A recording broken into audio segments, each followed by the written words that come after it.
Benny Bobo Book 4, The Chaos Witch, Chapter 2, The Long Road Home. The road back to the capital stretched like a punishment. Barbara Bobo sat rigid on horseback between two mounted soldiers, her wrists bound with enchanted rope that glowed faintly copper whenever she so much as thought about attempting escape number 23. The binding had been General Aldrich Voss's idea, a veteran military commander with iron-gray temples, a jaw that could crack stone, and the particular exhaustion of a man who'd spent 3 weeks hunting a missing student and accidentally found something considerably more complicated. He rode ahead without looking back at her. Barbara looked back at him constantly. The autumn landscape rolled past in shades of amber and rust, beautiful in the way that things are beautiful when you're being escorted against your will and can't appreciate anything properly. Farmland gave way to forest, forest to open plains back to farmland in the endless rhythm of a kingdom that had no idea what was riding through it. 22 attempts, Barbara thought bitterly. 22. The first had been elegant, she thought. She'd focused her chaos magic, which had been responding with supernatural clarity since the transformation, as if whatever cosmic disaster had turned her into a woman had simultaneously upgraded her magical operating system and transformed herself into a common housefly. It had worked perfectly, for approximately 40 seconds. The soldiers had noticed a marshmallow replica of Barbara still sitting on the horse, holding the reins with sugary fingers, wearing her exact expression. Someone had poked it. It had collapsed into a pile of sweetened confection. By then, Barbara had made it approximately 30 yards before General Voss had produced a glass jar from his pack, clearly prepared for exactly this scenario, and caught her midair. "You were ready for that," Barbara had said, reforming from fly to human inside the jar, then outside it when he opened the lid. "I read your file," Voss had replied. "I have a file?" "Multiple volumes." She'd tried water next, attempting to dissolve into the rain that had started falling on the second day. The soldiers had simply waited her out with umbrellas. Someone had brought umbrellas. She'd tried summoning a portal. It had opened 4 inches wide and smelled like cinnamon. She tried conjuring a horse that could outrun theirs. The horse had appeared with wheels instead of legs and immediately fallen over. She'd tried turning invisible, which had worked, until one of the soldiers had casually walked directly into her, knocking them both off the road. 22 attempts. All failed. All documented, apparently, in an ongoing report that General Voss updated each evening with the expression of a man writing his own obituary. The 23rd attempt was still forming in the back of Barbara's mind, half-shaped and probably doomed. The trouble had started 17 days ago in the Guildhall of Millbrook. Barbara had been collecting her payment for clearing a nest of shadow sprites from a merchant's warehouse, fiddly work that had required precision casting and left her with singed eyebrows and a deep appreciation for her new magical accuracy, when the door had opened and a figure she recognized walked in. General Aldrich Voss, commander of Princess Alara's personal military forces. The man who'd been hunting Benny Bobo across 3 kingdoms. Barbara had kept her head down immediately, angling away, using the hood of her cloak. She was Barbara Bobo now, not Benny. Different name, different face, different body, different kingdom. There was no reason for him to look twice at a young blonde woman collecting guild payment. She'd made it within 6 steps of the exit when he'd spoken. "The princess mentioned something interesting about our missing student," Voss had said to his accompanying soldiers, loudly enough to carry across the room. In April, during one of their late-night study sessions, the boy said something about being an only child, no siblings, nobody waiting for him back home. Barbara had frozen with her hand on the door. "Interesting thing for him to say," Voss continued. "Because the only person in this guild who reacted to the mention of Princess Alara was a young woman who's apparently new to Millbrook, with blonde hair and blue eyes and chaos magic powerful enough to give our alchemists nightmares." Barbara had turned slowly. Voss was already looking at her. "You have his eyes," he said quietly. "Exact same shade." "I have my own eyes," Barbara said. "Miss Bobo," Voss said. "Barbara Bobo. You registered with your real surname. Bobo is a common name in—" "It is not common anywhere." He stood. "You're coming with me. I'm in a foreign kingdom. You have no authority here. I have a royal treaty signed 2 days ago by the local governor in exchange for 3 wagons of Venomar spice trade. You have the right to explain yourself to Princess Alara directly." He gestured to his soldiers. "Shall we? It was an accident." Barbara had snapped. "I made a sleeping potion and woke up like this, in a different body, in a different kingdom." "Yes," Voss said with the patience of a man who'd read her file. "That sounds exactly like Benny Bobo. You can explain it to Her Highness." The arrest had been smooth, professional, and deeply humiliating. Now, 2.5 weeks into the journey home, the capital was perhaps 4 days away. Barbara knew because she'd been counting. The soldiers around her had been complicated company. Most were professional, focused, disciplined, treating her with the cautious respect due someone who'd attempted 22 escapes and hadn't been successfully contained so much as exhausted into temporary compliance. But others had been less professional. "Reckon she's even prettier than the princess," a young soldier had muttered on the 3rd day, thinking she was out of earshot. She wasn't. Neither was General Voss. He'd wheeled his horse around with controlled fury and delivered a dressing down so precise and devastating that the young soldier had apologized approximately 17 times and hadn't spoken above a whisper since. Voss didn't protect her dignity because he liked her. He protected it because she was under his authority, and his authority did not tolerate disrespect. Barbara had found herself oddly grateful. She hadn't expected gratitude to feel like that. Sharp and complicated, coming from a source she didn't entirely trust toward a person she didn't entirely understand. "You're quiet today," Voss said now, dropping back to ride beside her. "I'm always quiet." "You attempted 4 escapes before breakfast yesterday? Quiet isn't your natural state." Barbara looked at him sidelong. He was in his late 40s, she guessed, with the kind of face that had been handsome once and was now just authoritative. He'd given her no reason to trust him and several reasons to resent him, but he'd also prevented 3 of his soldiers from saying things they shouldn't and had ensured she ate the same meals as the officers rather than the basic rations. Small things, deliberate things. "I'm thinking," Barbara said, "about escape attempt 23? About who I am." The words came out before she could stop them, honest in the way that exhaustion makes things honest.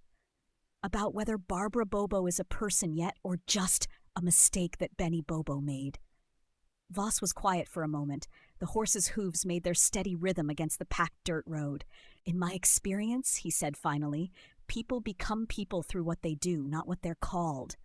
You've completed more guild quests in 3 weeks than most adventurers accomplish in 3 months.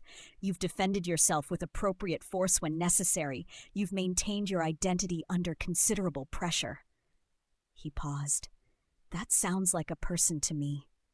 Barbara looked at him, surprised. "Don't take it as a compliment," he said immediately. "I still think you're a chaos-wielding disaster waiting to happen." "That's fair," Barbara admitted. 4 kingdoms away, a palace was preparing. Princess Alara stood in the royal strategy room surrounded by maps, letters, and the particular controlled panic of someone who'd just received news they'd been dreading and hoping for simultaneously. "She's bringing her back," Alara said. "He," her chief advisor corrected carefully. "Presumably." "Barbara, Benny, the situation is complicated." Alara pressed her fingers to her temples. The auburn hair she'd regrown fell around her face in waves that she didn't bother pushing back. "Voss confirmed it?" "By magical communication yesterday evening, Your Highness. The young woman registered as Barbara Bobo in Millbrook matches every physical and magical signature associated with Benny. The chaos magic is undeniably the same. Stronger, apparently, but unmistakably the same source." "Stronger," Alara repeated, "considerably. The attempts to escape were apparently impressive. Voss documented 22 separate incidents. He included detailed notes." Alara took the report her advisor offered and read it in silence. Her expression moved through several phases. Disbelief, incredulity, something that might have been admiration, and finally a complicated mixture she couldn't name. "She turned into a fly," Alara said, "and left a marshmallow copy of herself on the horse." "Yes, Your Highness. That's actually creative. General Voss used the word infuriating. But yes." Alara set the report down and walked to the window, looking out over the capital. The city spread below her in its familiar geometry. Streets she'd known since childhood, buildings she could identify blindfolded, people she was responsible for in ways both personal and political. "We need to handle her return carefully," she said. "If word gets out that Benny Bobo has transformed into a woman through magical accident, the political implications alone could create considerable complications with the academy," her advisor finished. "Their first commoner student, transformation being their absence, the noble families would have opinions. Everyone has opinions, most of them useless." Alara turned back. "Prepare the East Wing guest chambers. The good ones, not the staterooms. I don't want her feeling like a prisoner." "She was arrested. She's coming home. There's a difference." Alara straightened her posture, the motion automatic and unconscious, the physical manifestation of a woman gathering herself to face something difficult and doing it with dignity. "What about the search correspondence?" "Astoria has responded enthusiastically. Queen Margaery's people have apparently been tracking unusual magical disturbances in Millbrook for weeks. We now know why. Halvane's King Thormund sent a 12-page letter expressing his personal commitment to the search, along with a recipe for honey bread he thought might help during difficult times. I appreciate that more than I probably should." Durnhold remains terse. Durnhold is always terse. Alara's jaw tightened slightly. "Emperor Cassius's response to our expanded search request." Her advisor cleared his throat. "He wrote, and I quote, 'The Empire of Durnhold is not in the business of recovering misplaced commoners for neighboring kingdoms with diplomatic pretensions.' He also noted that any magical individual found within Durnholdy territory would be subject to imperial jurisdiction." The air in the room dropped several degrees. "He's claiming them," Alara said quietly. "It appears so, Your Highness. He can't claim someone who's already in custody." She moved back to the maps, tracing the borders of Durnhold with one finger. The empire was vast, 3 times the size of her kingdom, with military resources that made even experienced generals nervous. "Get me a full intelligence briefing on Cassius's magical acquisition history. I want to know how many magical individuals he's brought under imperial jurisdiction in the past decade." "At once, Your Highness. And prepare the throne room." She said it quietly but with absolute certainty. Not for pageantry, for honesty. What happens in that room when Barbara arrives will set the tone for everything that comes after. The capital appeared on the horizon on the 4th day, exactly when Barbara had calculated it would. She'd been watching for it since dawn, a knot forming in her stomach that had nothing to do with the road conditions or the inadequate breakfast. The city skyline was familiar in the way that things are familiar when you've approached them before under very different circumstances. Last time, she'd been Benny. Lost, cold, newly arrived in a fantasy world, wearing someone else's clothes and holding 10 copper rennies. Now, she was Barbara. Still lost, though differently. Still wearing someone else's identity, though in a more fundamental way. Holding considerably more money, but considerably less certainty about who was holding it. "You've gone quiet again?" Voss said. "I thought you preferred it." "I prefer knowing what you're planning." He studied her profile. 23rd attempt? No. Barbara looked at the city growing larger ahead of them. "I'm tired. Not of trying to escape. Tired of not knowing who I'm going home to. Whether she'll be angry or relieved." She stopped. "She spared my life. Benny's life. She sent him to the academy instead of executing him. That wasn't nothing." "No," Voss agreed. "It wasn't." "What's she like? When she's not being the princess? When she's just a person?" Voss considered the question with the seriousness it deserved. "She is always the princess," he said finally. "But the person inside that role is more than the role. She remembers names. She tracks consequences. She laughs when things are genuinely funny, even when dignity suggests she shouldn't." Barbara thought about a princess reading weekly reports of Benny's disasters and laughing until she cried. "She kept asking for reports about me," Barbara said. "Every disaster, every incident, every time I accidentally poisoned someone or summoned a candy dragon." "She received every report within 24 hours, Voss confirmed. "She requested them specifically." "Why?" "I think," Voss said slowly, "that you were the first genuinely unpredictable thing that had happened to her in years. Everyone around a princess performs for her, calculates their words and actions based on what they want from her. You were." He paused, searching for the word. A disaster, Barbara supplied. Honest, he said instead. Accidentally, completely, catastrophically honest. Everything you did was real. Even the chaos was real. He cleared his throat, apparently realizing he'd said more than intended. Don't make that mean more than it does. Barbara didn't answer. But she filed it away carefully, the way she was learning to file things that mattered. The throne room of Venomar's royal palace was not what Barbara had expected. She'd expected grandeur, the kind of excessive, intimidating architecture that exists specifically to make people feel small.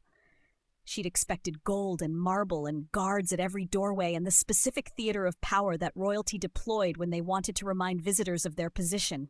Instead, the room was simply large. High ceilings with honest stone arches. Tall windows letting in late afternoon light that fell in warm columns across the floor. 2 guards at the main entrance, professional and still. And at the far end, on a chair that was substantial without being ostentatious, Princess Alara. She was wearing deep green today, her auburn hair unbound, falling past her shoulders in waves that caught the window light. She looked older than Barbara remembered her, which was strange because it had only been weeks. Or maybe Barbara was seeing her differently now, less through the terrified eyes of an accused criminal and more through the cautious eyes of someone who'd been told, by a general who chose his words carefully, that this woman was more than her role. Alara stood when Barbara entered. That was the first surprise. Royalty didn't typically stand for commoners. The gesture was small and enormous simultaneously. Barbara walked the length of the room alone, her boots making soft sounds on the stone. Voss had remained at the entrance with his soldiers, giving them privacy that Barbara hadn't expected and didn't entirely know what to do with. She stopped 10 feet from the princess. They looked at each other. Alara's green eyes moved across Barbara's face with the focused attention of someone cataloging differences and similarities, trying to reconcile what they knew with what they were seeing. "You look like him," Alara said finally. "And you don't." "I know," Barbara said. "You have his eyes, his hair, something in the way you stand that's the same even though everything else is different." Alara took a step forward. "Are you in there, Benny?" The question hit Barbara somewhere unguarded. She'd been bracing for accusations, for political maneuvering, for carefully constructed royal language designed to establish hierarchy and control. She hadn't been bracing for that. "I don't know," Barbara said honestly, which was perhaps the most Benny-like thing she could have said. "I'm Barbara right now. I think I'm still becoming someone. I don't know if there's a clear line between them anymore." Alara nodded slowly, as if this answer confirmed something she'd already suspected. "I received 22 escape attempt reports," she said. "I know. The fly was creative. The marshmallow copy was inspired. It didn't work. It almost worked." Alara's mouth curved slightly at the corner. General Voss filed it under deeply concerning. I filed it under impressive. Barbara felt something loosen in her chest, just slightly, just enough to breathe differently. "I didn't mean to disappear," she said.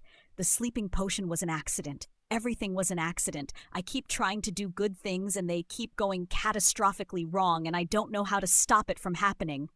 "I know," Alara said, and her voice carried something genuine. Not absolution exactly, but understanding. "I've been reading about you for months. I know exactly how it works. Everything you touch becomes chaos, but underneath the chaos..." She paused, choosing her words with the precision of someone accustomed to the diplomatic language, now deploying it for something personal. "Underneath the chaos, the intentions are always good. The heart is always right. Only the execution goes sideways."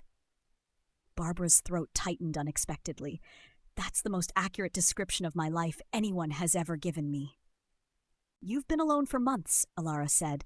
"In a foreign body, in a foreign kingdom, figuring out everything from scratch, again." She took another step forward.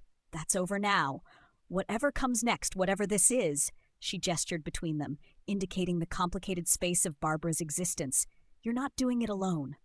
The relief was so acute it was almost painful.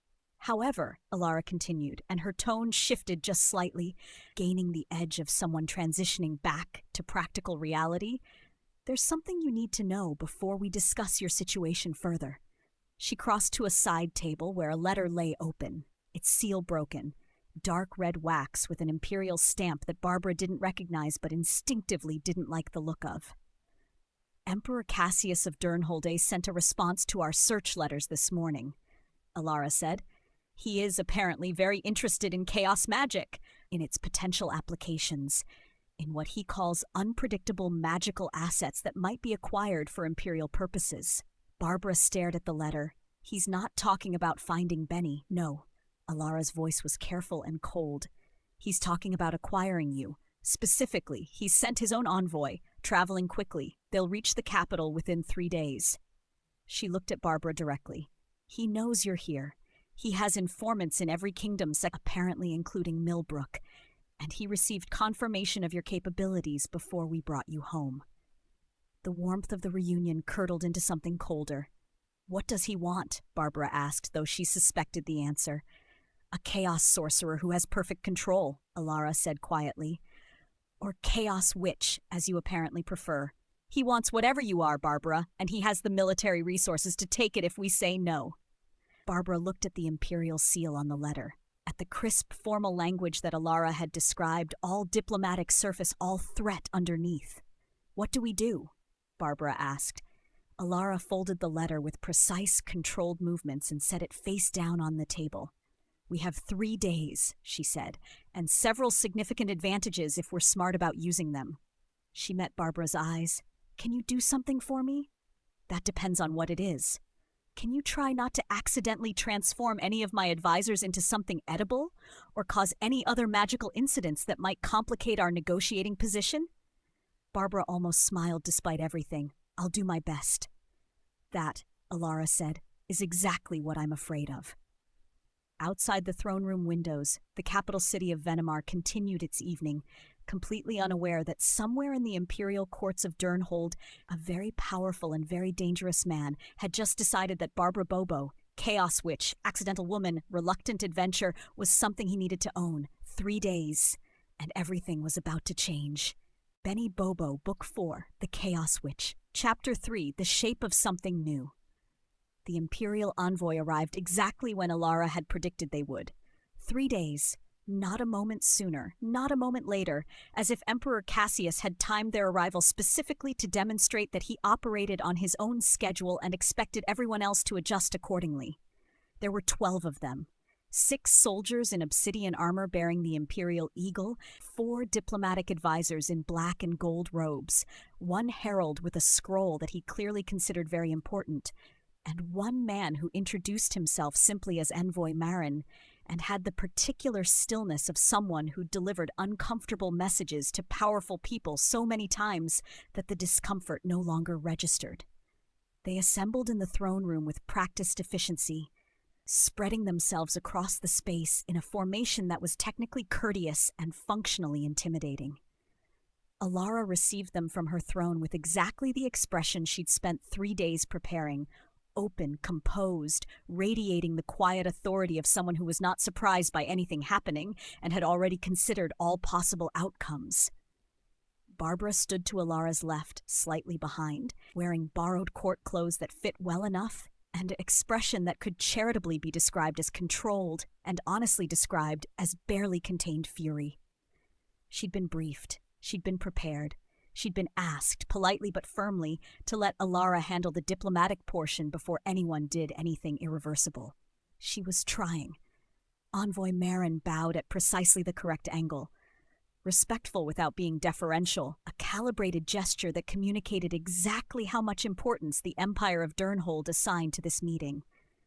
Princess Alara, he said, the Empire of Durnholde extends its greetings and thanks you for receiving us promptly. Venomar welcomes all guests who come in peace, Alara replied. Please state your purpose.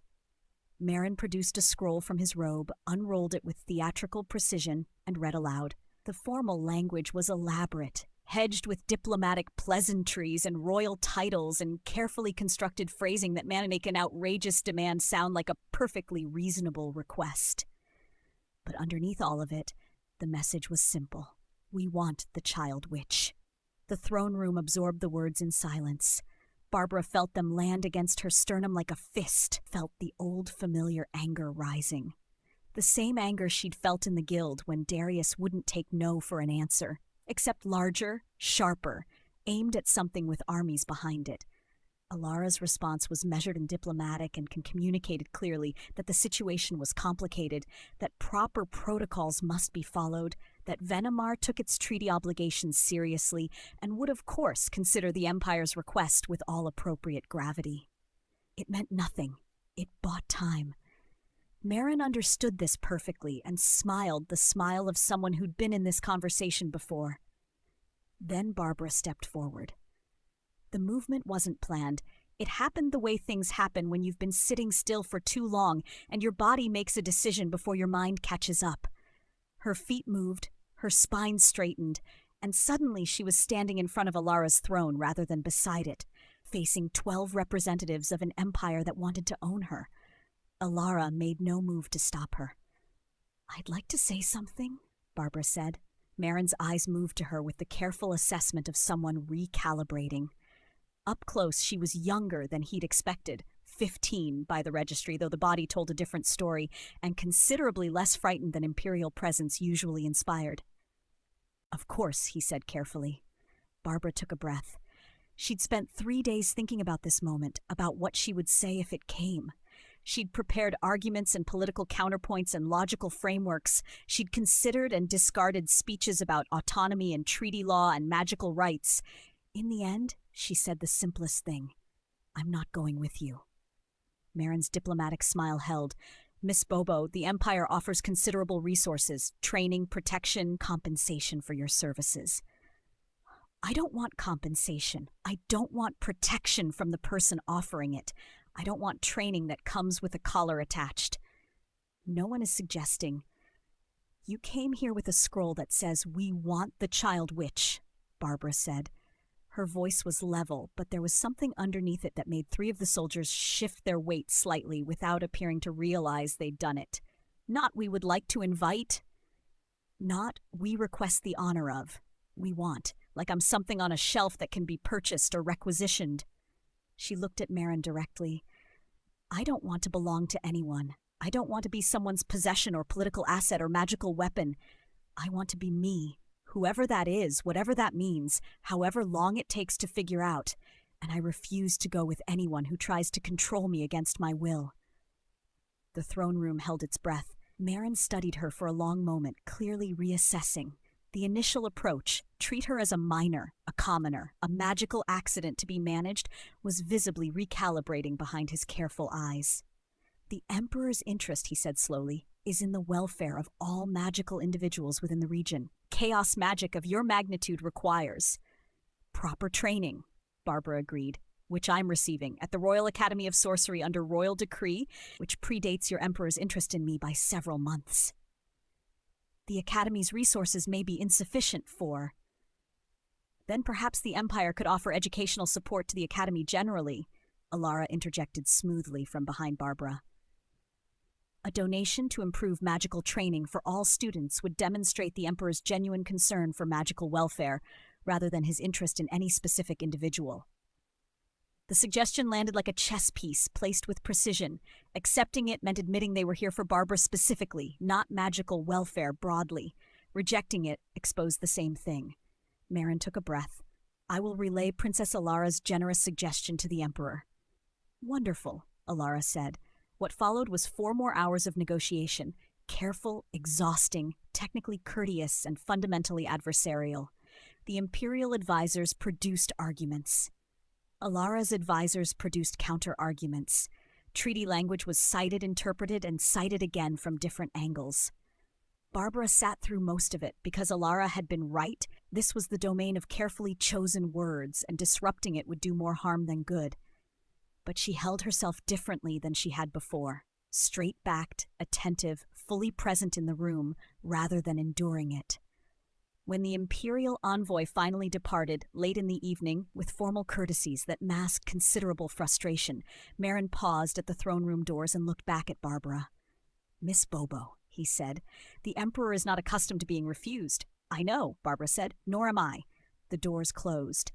Alara let out a breath that contained 3 days of controlled tension. "That," she said, "was extremely well done." "You did most of the work?" I held the political framework. You filled it with something they couldn't argue against. Alara descended from the throne, moving to stand beside Barbara. Personal sovereignty is very difficult to legally circumvent when stated clearly and witnessed publicly. Their own herald documented your refusal. Cassius can't claim you came willingly. Will he try anyway? Eventually, possibly. Alara's expression was honest. He's not finished, but we've made the first move significantly more expensive for him, and Cassius is fundamentally a pragmatist. He weighs costs. Barbara nodded slowly. Outside the tall windows, the capital city was settling into evening, candles appearing in windows, the sound of daily life filtering up through the stone. I want to go back to the academy, Barbara said. Alara looked at her. Are you certain? I left things unfinished. My training, I don't know what I'm becoming, but I feel it happening, whatever it is, and I think I need the academy to understand it. Barbara paused. Also, I'm not good at being still. 3 weeks in the palace I'm grateful, but I need to be doing something. Only if you wish to, Alara said. Not because you're sentenced there. Not because I'm sending you. Because you choose to go. The distinction mattered. Barbara felt it matter, felt the difference between a cage and a door settling into her understanding of things. I choose to go, she said. Alara smiled, genuinely, without the careful architecture of public expression. Then let's make the arrangements. The journey back took 3 weeks with Captain Oren, a quiet, competent woman who communicated primarily through efficient action and occasional dry observations, and a small escort of 8 soldiers. It was nothing like being dragged home by General Voss. Barbara spent the journey practicing magic in the evenings after camp was made, refining things she'd discovered in Millbrook, exploring the edges of what her chaos magic could do now that it seemed to actually listen to her. The transformation had changed something fundamental. As Benny, magic had been like shouting into a storm. The intent went in and something came out, but the relationship between cause and effect was approximate at best and catastrophic at worst. Every spell had been a negotiation with a force that had its own ideas about the correct interpretation of events. As Barbara, magic felt like conversation. She thought about what she wanted, and the magic responded with something remarkably close to it. Not perfectly, not always exactly. Chaos magic still had its own personality, its own occasional interpretations, but the feedback loop was clear. She could feel when a spell was going to drift and correct it mid-cast. It was the difference between driving a cart with broken reins and one with a responsive wheel. Captain Oren watched the evening practice sessions with professional assessment. You were less controlled before, she observed one night, watching Barbara conjure and dismiss increasingly complex constructs with clean precision. Considerably, Barbara agreed. Does it have anything to do with the transformation? Barbara lowered her hands and thought about that honestly. Maybe. Or maybe the transformation forced me to pay attention differently. Everything was strange. Everything was new. I had to be careful because I didn't know what this body could handle. Maybe that carefulness carried over into the magic. Or, Oren said, maybe chaos magic responds to chaos, and you've got considerably more internal chaos to work with now than you did before. Barbara stared at her. That's surprisingly profound for a camp conversation. I have depths, Oren said, returning to her sword maintenance.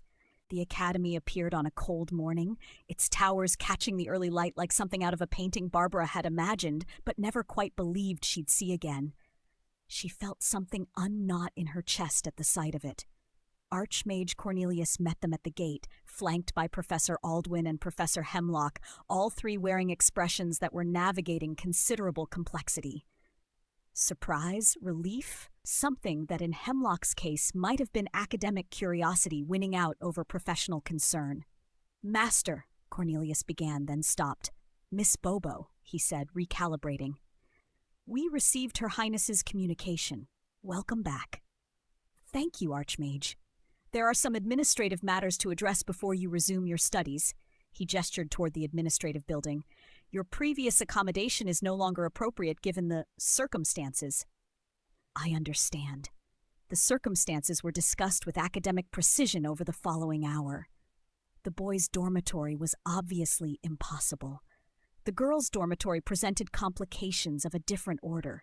Barbara was technically 15, but her body appeared 20, and her history meant that placing her among the younger girls raised legitimate ethical questions about boundaries and identity. The Academy's solution was elegant in the way that solutions are when practical necessity and available resources happen to align. The adult ward, it occupied the Academy's North Tower, a section normally reserved for older students pursuing advanced independent study, graduate-level work, or the occasional visiting scholar. The suites there were private, comfortable, and equipped for self-sufficiency. They showed her the assigned suite on the 3rd floor. Barbara stood in the doorway and tried not to visibly react. The main room was larger than the entire floor of the Guild dormitory in Mundell, a sitting area with actual upholstered furniture, a study with built-in bookshelves that reached the ceiling, a bedroom with a bed so large it occupied the center of the room like a monument, a kitchen that was small but fully equipped, and through a door that opened onto a bathing chamber containing a tub that was less tub and more architectural statement, deep and wide and served by 2 separate water channels, one clearly heated. The suite normally includes an assigned maid, Cornelia said, watching her take it in, for cooking and cleaning and maintenance. I don't need one, Barbara said. Miss Bobo, the Academy provides. I use spectral hands. Barbara raised her right hand and concentrated, letting the magic manifest naturally. 6 translucent hands appeared in the air around her, luminous and precise, moving with the fluid purposefulness of extensions of her own will. They drifted around the sitting room, straightening things that didn't need straightening, demonstrating rather than just describing. The 3 professors watched. You developed this recently? Aldwin asked, fascinated. In Westmarch, I needed to manage my space without assistance, and didn't want to keep summoning random objects that might or might not be what I intended. Barbara gestured, and 2 of the spectral hands drifted into the kitchen, examining the available ingredients with obvious interest. They also cook. Quite well, actually. Better than your previous culinary experiments? Hemlock asked, which was probably the most pointed thing she'd said to Barbara directly. Considerably, Barbara said. No one has vomited. We'll consider the maid arrangement optional then, Cornelia said, with the tone of someone filing a very unusual administrative notation. Social reintegration was predictably complicated. Word of Barbara's arrival spread through the student body with the speed that only truly interesting information travels. By the 2nd morning, every student in the Academy knew that Benny Bobo had returned as Barbara Bobo, that she was in the adult ward, that her magic had apparently become significantly more controlled, and that she'd sent an imperial envoy away empty-handed through sheer force of personality. The noble students navigated this information with varying degrees of sophistication. Millicent Fairweather arrived at Barbara's suite door on the 1st evening with 2 cups of tea and the direct honesty of someone who decided to simply treat the situation as normal. You look different, she said. Also the same. It's very strange. Are you okay? Getting there, Barbara said, letting her in. Edmund Blackthorne arrived the following morning with a stack of notes from the classes Barbara had missed. I figured you'd want to catch up. Also, I have approximately 400 questions, but I'm going to ask them in reasonable batches so you don't feel ambushed. I appreciate that, Barbara said. Most students were cautious. They watched her in classes, noted how her magic functioned now, the precision, the control, the way complex spells assembled themselves under her hands like she was conducting rather than casting, and made their assessments privately. The caution was sensible. The one student who lacked it learned quickly. Lord Fenwick Ardale was 18, broad-shouldered, from a family wealthy enough to consider consequences optional. He'd arrived at the Academy 2 weeks before Barbara's return, a transfer from another institution, carrying with him the particular confidence of someone who'd never been told no by anyone who mattered to him. He saw Barbara crossing the main courtyard on her 3rd day back. He'd heard the gossip, the transformation, the chaos magic, the imperial incident, but gossip to Fenwick was just context, and context didn't change the fundamental hierarchy as he understood it. Noble blood, wealth, standing, these were the currencies that mattered, and he had all 3. He crossed the courtyard in 4 long strides and caught her wrist. Heard about you, he said, with the smile of someone who considered smiling sufficient social currency for any interaction. From now on, you're with me. Consider yourself. Barbara looked at him. Then she looked at his hand on her wrist with the particular expression of someone doing a very quick and very thorough calculation. She snapped her fingers. Fenwick Ardell disappeared. Not gradually, not dramatically, just gone. Between one breath and the next, the courtyard contained one fewer person than it had a moment ago. The alarm activated 17 seconds later. The same ward magic that had triggered when Barbara had accidentally transported herself from the academy, blaring across campus in specific pattern that indicated unauthorized departure. Students stopped. Professors looked up from windows. Barbara continued across the courtyard. In the royal palace at Venimar, Princess Alara was reviewing trade documents in her private chambers when something materialized in her bed. A teenage boy appeared, expensive clothing, expression of absolute terror, no contextual information whatsoever explaining his presence. He landed on the mattress, registered where he was, and scrambled off so quickly he hit the floor, immediately scrambling to knees in the closest approximation of a bow achievable by someone in total shock. Your Highness. I have no idea. I swear I didn't mean. Alara set down her documents. She looked at the boy. She considered the probability of a random noble teenager appearing in her bed through purely natural means. She considered the timing. Barbara had arrived back at the academy 4 days ago. She picked up her documents again. "What's your name?" she asked. "Fenwick Ardell, Your Highness. Lord Fenwick Ardell of House." "What did you do to her?" A pause. I grabbed her wrist. I told her she was mine. Alara looked at him over her documents for a long, measured moment. "I see," she said. "I didn't know she could. I didn't realize." "No," Alara agreed. "You didn't." She set the documents aside again, this time with finality. "You're going to stay here for 3 weeks.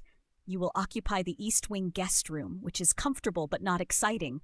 You will spend that time thinking carefully about the concept of consent, the principle that other people's bodies are not your property, and the significant gap between what your family's wealth entitles you to and what you are actually owed by the universe." Fenwick opened his mouth. "If you say anything other than yes, Your Highness, I will send you back to the academy in a manner considerably less comfortable than the one that brought you here." She tilted her head slightly. "Am I clear?" "Yes, Your Highness," Fenwick whispered. "Good." Alara picked up her documents again. "The door is on your left. The servants will show you to your room. Dinner is at 7. You will be polite to everyone you encounter or I will hear about it." After he'd been ushered out by a thoroughly puzzled servant, Alara sat for a moment in silence. Then she reached for a fresh piece of parchment and wrote a note. Not to the academy, not to Captain Oren, to Barbara directly. "I received your message. Eloquently delivered. They'll be returned in 3 weeks. She paused, then added, "Well done." The 3 weeks of Fenwick's absence were the most productive of Barbara's academy career. Without the social static of navigating hostility or performing normalcy for the benefit of observers, she fell into a rhythm of work that felt genuinely hers for the first time. Classes in the morning. Independent practice in the afternoon. Evenings with Millicent and Edmund, studying or talking or simply existing in comfortable company. Her magic continued to evolve in ways that fascinated her professors and slightly unnerved some of them. The spectral hands began showing initiative. Small things, adjusting a candle that was dripping, straightening a page that the wind had turned, handing her a quill she was reaching for before she fully extended her hand. They weren't acting independently so much as anticipating, reading her intentions with increasing accuracy. In elemental control, she no longer summoned random animals or edible constructs. The elements responded to her direction with a clarity that made Professor Tainen, a specialist in elemental magic who'd been teaching for 30 years, watch her practice sessions with undisguised academic hunger. "What are you doing differently?" he asked after her 3rd consecutive, successful complex fire construct. "I'm asking instead of telling," Barbara said. "Asking. The element. The magic. I'm not directing it exactly, more like proposing, and it agrees." Tannen wrote something in his notebook. "Chaos magic doesn't typically negotiate. Mine does now. Since the transformation? Since somewhere around the transformation." Barbara let the fire construct dissolve gently rather than canceling it. The flames unwound slowly, almost aesthetically. I think something changed in how the magic sees me, or how I see it. Or, Tannen said slowly, the magic was always like this, and something about your current state allows you to perceive it correctly. Barbara looked at him. What do you mean? Chaos magic is not random, he said, with the careful tone of someone voicing a theory they've held for a long time without adequate evidence. There's a school of thought, minority, academically unpopular, but persistent, that suggests chaos magic is actually the most fundamental form of magic, that it doesn't malfunction. It simply operates at a level of complexity that most practitioners can't read correctly, so it appears chaotic. He tapped his notebook. What if you've always been doing exactly what you intended, and what's changed is simply that you can now see what you're intending? Barbara sat with that for a long moment. The idea rearranged things. Not dramatically, not all at once, but in the way that a key turns in a lock. Small motion, significant consequence. If chaos magic wasn't random, if it was deeply ordered at some level she'd previously been unable to access, then every disaster, every catastrophe, every accidental transformation, and Candy Dragon and bout of guild flatulence had been, in some fundamental sense, exactly what the magic had understood she needed. That's terrifying, she said. Most true things are, Tannen agreed. Fenwick Ardele returned on a Tuesday, 3 weeks to the day after his departure, escorted by 4 palace soldiers and Captain Oren, wearing an expression that suggested considerable reflection had occurred and hadn't been entirely comfortable. The academy assembled in the main courtyard, not officially summoned, just present, because word traveled. Barbara stood with Millicent and Edmund near the central fountain, watching the escort arrive. Fenwick was brought before Archmage Cornelius first, where a formal address was delivered about academy conduct standards and the specific consequences for future violations. The address was thorough, measured, and public enough to serve as a statement to everyone present rather than just the person being addressed. Then Captain Oren escorted Fenwick toward Barbara. He stopped 6 feet away. Whatever 3 weeks in the palace had done to him, 3 weeks of Alara's precise, cutting civility, 3 weeks in the East Wing that was comfortable but not exciting, 3 weeks of thinking about things Fenwick Ardele had probably never thought about. The boy who arrived back was not identical to the one who'd grabbed her wrist. He bowed, genuinely, not the practiced, minimal bow of noble obligation, but a real bow, head down, properly committed. I was wrong, he said. His voice was flat with the effort of honesty that doesn't come naturally. What I did was wrong. You are not property. I had no right to touch you. He paused. I'm sorry. The courtyard held its collective breath. Barbara looked at him for a long moment. Don't do it again, she said. Not to me. Not to anyone. I won't. She nodded once and turned back to her conversation with Millicent and Edmund. The courtyard exhaled. That evening, Alara sat in her private chambers reading the daily intelligence reports with the particular quality of attention she reserved for things that required genuine focus. The imperial situation was developing. Cassius had received Marin's report of the failed acquisition attempt. His response, shared by intelligence contacts in 2 separate kingdoms, had been notably restrained. No military posturing, no aggressive diplomatic counter, just a silence that experienced observers described as the Emperor thinking rather than the Emperor planning, which was in some ways more concerning. Cassius studied things before he acted. He was studying Barbara. Alara set the report down and allowed herself to think about that honestly. About what she'd seen in 3 weeks of Barbara's presence in the palace, about what Voss had documented in his pursuit reports, about what the academy professors were beginning to describe in their weekly communications. Chaos magic that appeared to be evolving. Control that exceeded anything documented for the classification. A 16-year-old, because the birthday had passed quietly, unannounced during the journey home, who had refused an imperial envoy through sheer force of personal conviction and made it legally stick, who had transported an unwanted suitor across 3 kingdoms with a snap of her fingers. Alara reached for a different document. An old one, a theoretical text from the Academy's restricted archive that she'd requisitioned 2 weeks ago and had been reading in the evenings. The Unified Field Theory of Magical Classification by Archmage Serana Voss, General Voss's great-grandmother as it happened, which was a coincidence that probably wasn't. Written 400 years ago. Academically dismissed within 50 years of its publication as too radical, too comprehensive, too willing to challenge established hierarchies of magical classification. Its central argument that chaos magic wasn't a category of magic. It was the origin of all magic, the source from which all classification had been artificially divided for ease of study and political control. A chaos mage wasn't someone whose magic misfired. A chaos mage was someone whose magic was connected directly to the fundamental source. Alara read that section again, then read it once more. Then she closed the book, walked to her writing desk, and composed a letter to Archmage Cornelius marked urgent. She suggested, politely but very clearly, that Barbara Bobo's magical training required immediate reconsideration from foundational principles, that the classification of her magic as chaotic might be fundamentally incorrect, that someone should be researching what she actually was rather than trying to teach her to function within a system built for something different. She sealed the letter and handed it to her aide. Then she sat back and allowed herself one quiet, private thought.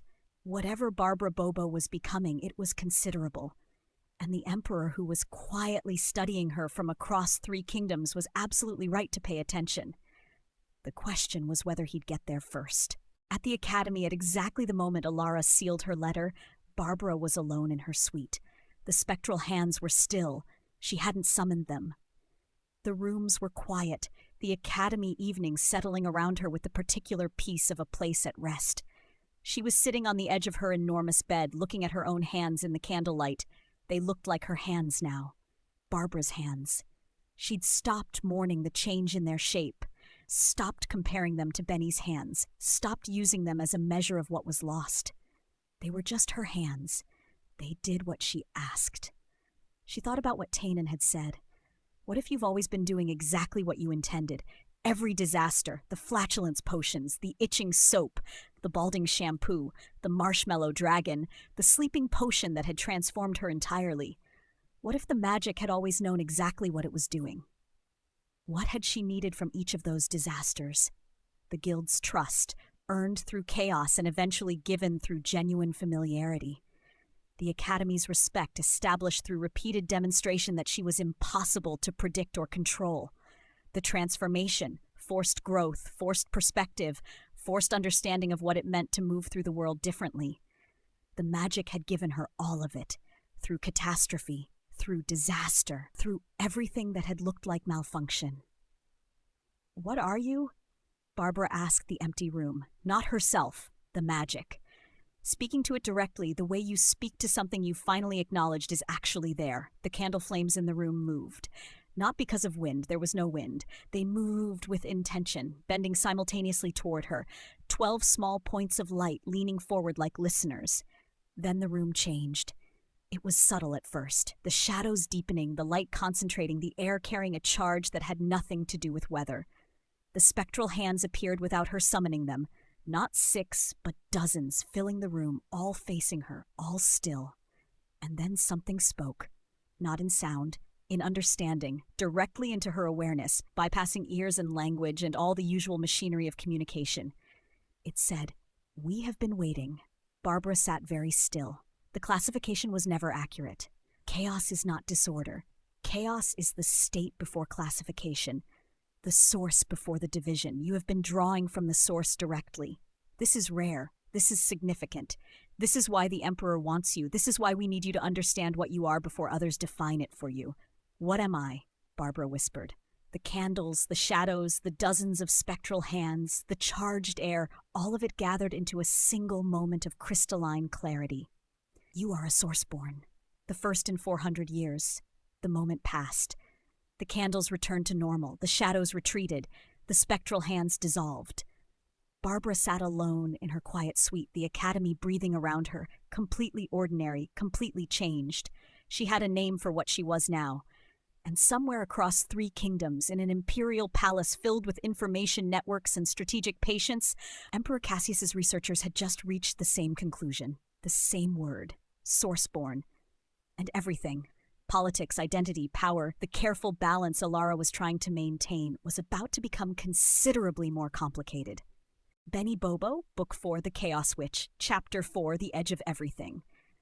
The morning after the revelation, after the candles had leaned forward and something vast had spoken the word Sourceborn directly into her understanding, Barbara woke feeling simultaneously more herself and less certain than ever about what that self meant. She dressed carefully, not in academy robes, which she'd been excused from wearing in favor of more practical clothing that could accommodate her adult ward status, but in simple, sturdy clothes that wouldn't restrict movement if movement became suddenly necessary.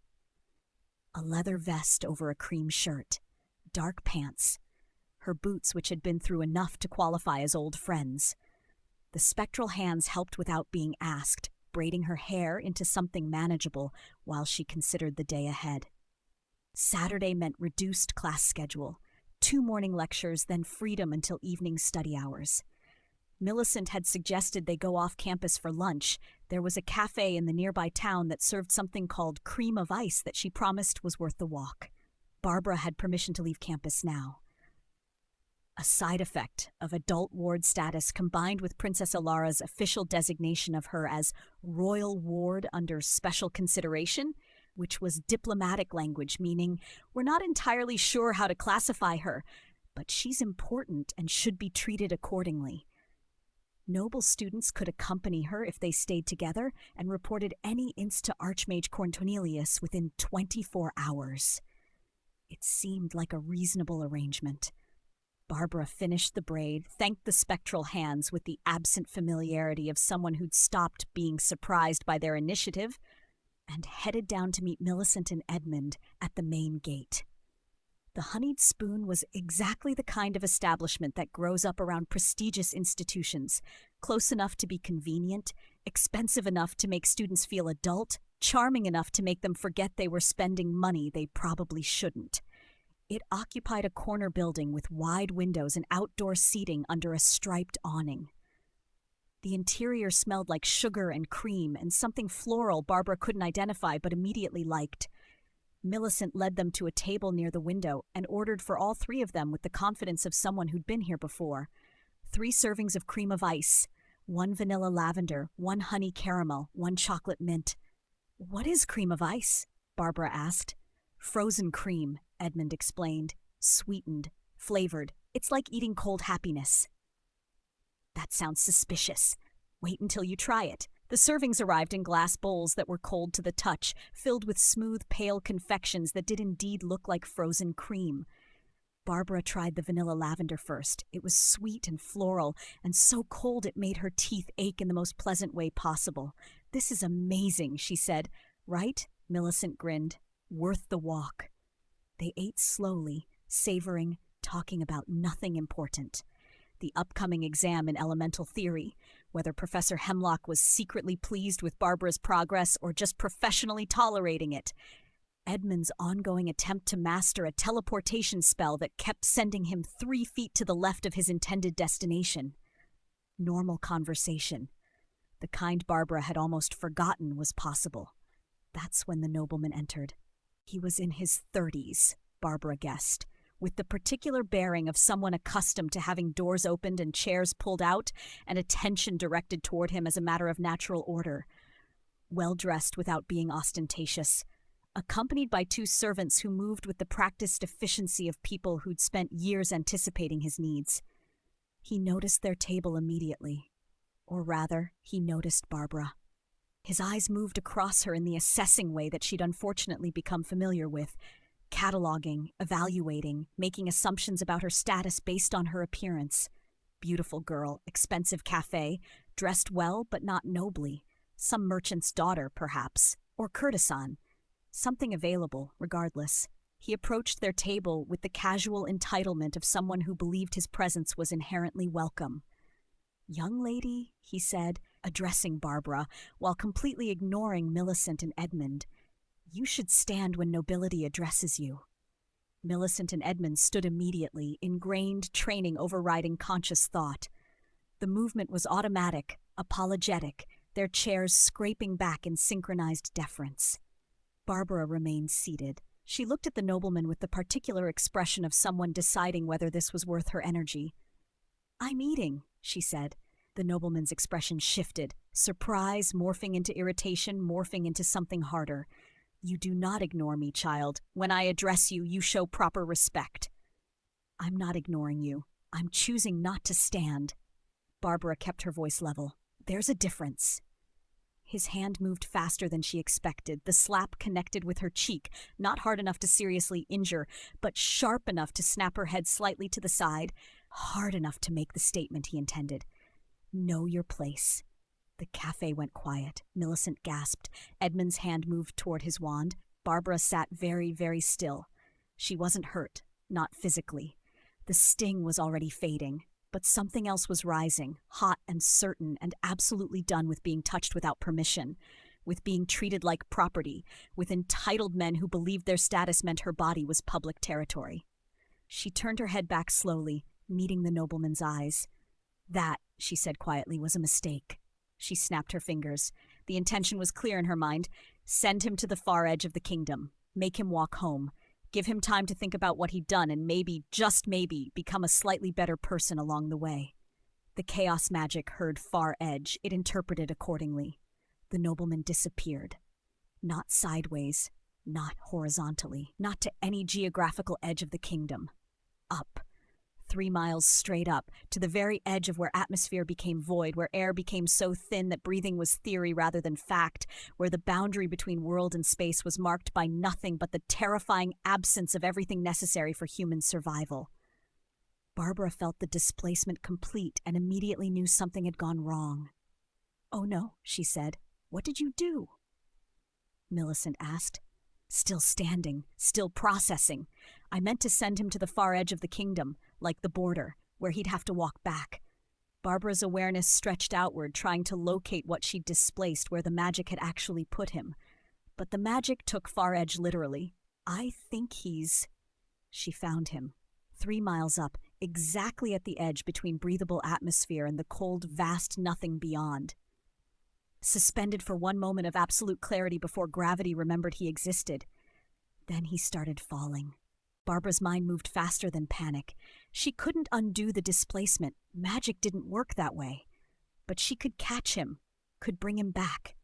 Could. Her fingers moved in a different pattern, a more precise spell than she'd ever attempted. Complex displacement with temporal offset. She'd bring him back, but not now. 10 seconds before impact. Give him the full experience of falling through 3 miles of increasingly thick atmosphere. Let the terror fully register, then pull him back exactly when he needed it most. It was crueler than just catching him immediately. It was also exactly what she meant to do. "I've got him," she said aloud. "He'll be fine. Finish your cream of ice." Edmund stared at her. "What?" "Finish eating. He'll be back in about 4 minutes. I timed it." They sat. They picked up their spoons with the mechanical motion of people whose brains were several steps behind their bodies. The cafe remained quiet. Other patrons watching, uncertain what they'd witnessed. Barbara ate another spoonful of vanilla lavender. It still tasted good. The cold still made her teeth ache pleasantly. 4 minutes and 17 seconds after his disappearance, the nobleman reappeared.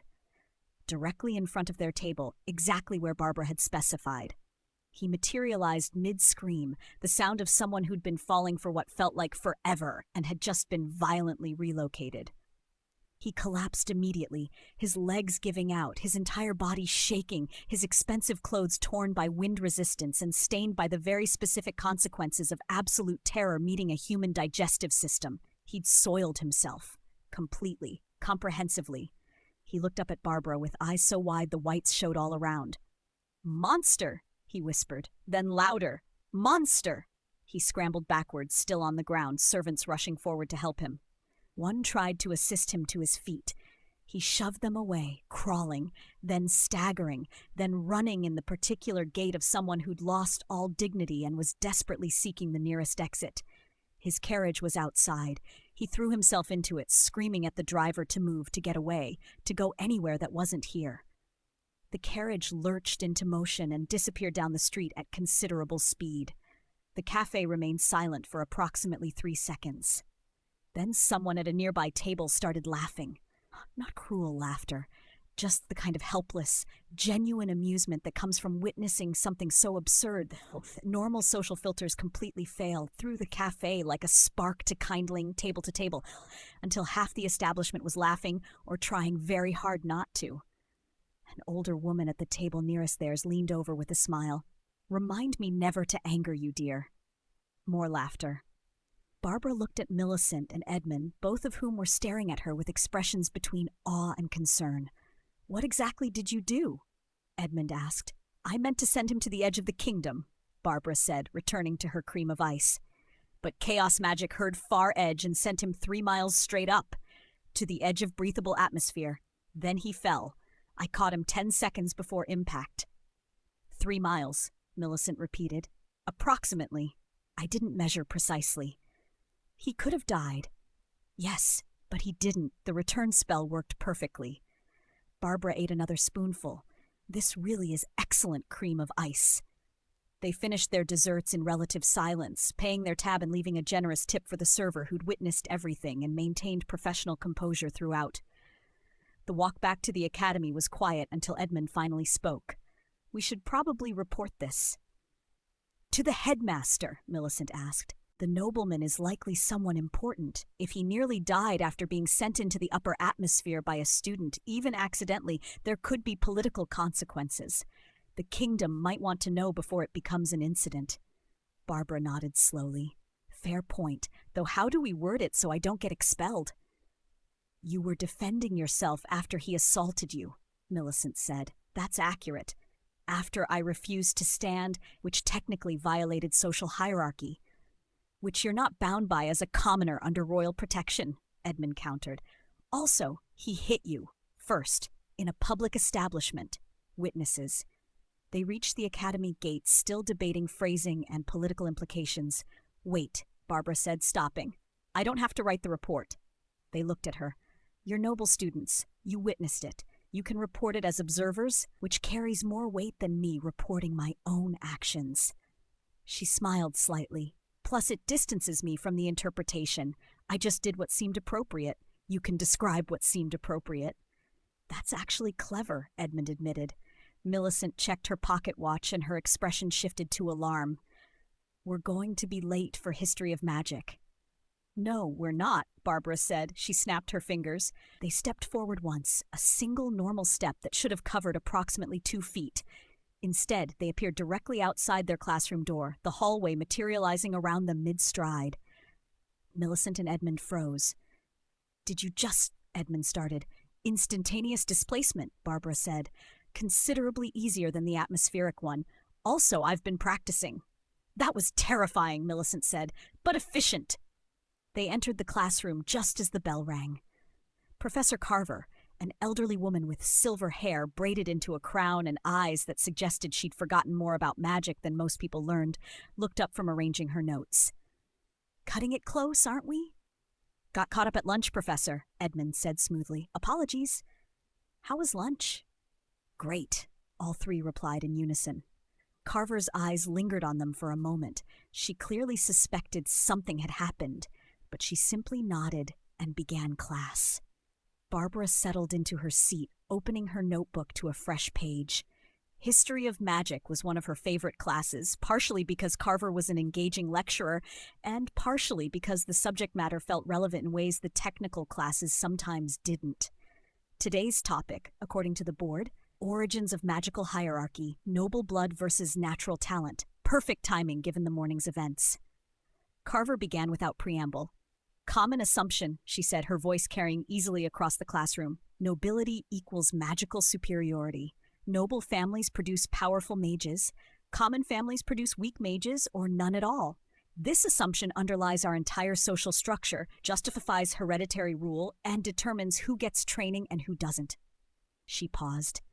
"It is also substantially incorrect." Several noble students shifted uncomfortably. "The correlation between noble blood and magical ability is real," Carver continued, "but the causation is backwards. Noble families don't produce powerful mages because of their blood. They produce powerful mages because they have resources, tutors, materials, time to study rather than working for survival. When you control for resources and education, common-born and noble-born mages perform identically. She let that settle. So why the myth? Why does everyone believe nobility equals magical superiority? She looked around the room. Anyone? Edmund raised his hand. Because acknowledging the truth would destabilize the entire social order. Precisely. If magic is about training rather than bloodline, then noble families lose their justification for hereditary power, so the myth persists, supported by selective documentation and confirmation bias. Carver moved to the board, writing quickly. But historically, the most powerful mages, the ones who fundamentally changed magical understanding, were rarely noble. She listed names. Barbara recognized some from other lectures, but several were new. Archmage Serana Voss, common-born, developed the unified field theory 400 years ago, academically suppressed within 50 years because it challenged classification hierarchies. Carver underlined the name. She argued that all magic comes from a single source and that what we call different types of magic are just different ways of filtering the same fundamental force. Barbara sat forward slightly. According to Voss, Carver continued, chaos magic isn't malfunction. It's unfiltered access to the source. Most mages use classification as a lens. They narrow their focus to fire or water or healing or transformation. But chaos mages access everything simultaneously, which appears chaotic because they're trying to operate without the cognitive shortcuts classification provides. The room felt suddenly smaller. Every word was landing directly in the center of Barbara's awareness. If Voss was correct, someone asked from the back, why was her theory suppressed? Because it implied that chaos mages, the rarest and supposedly least controlled classification, were actually the most fundamentally powerful. They weren't broken. They were operating at a level most mages couldn't comprehend. Carver's eyes found Barbara, held for a moment, then moved on. And suggesting that the rarest mages were common-born, uncontrolled, and potentially more powerful than the entire noble magical establishment, that was politically unacceptable. Barbara's hand moved without conscious thought, writing notes that were really just her processing aloud. Unfiltered source access equals chaos appearance, not broken. Operating at fundamental level. Of course, Carver added, Voss's theory has never been proven. Chaos mages are too rare, too unpredictable. Most die young or never learn control. The few who survive long enough to be studied are? She paused, choosing words carefully. Institutionally discouraged from pursuing research that might validate Voss's work. Has there ever been a chaos mage who achieved full control? Millicent asked. Not in documented history.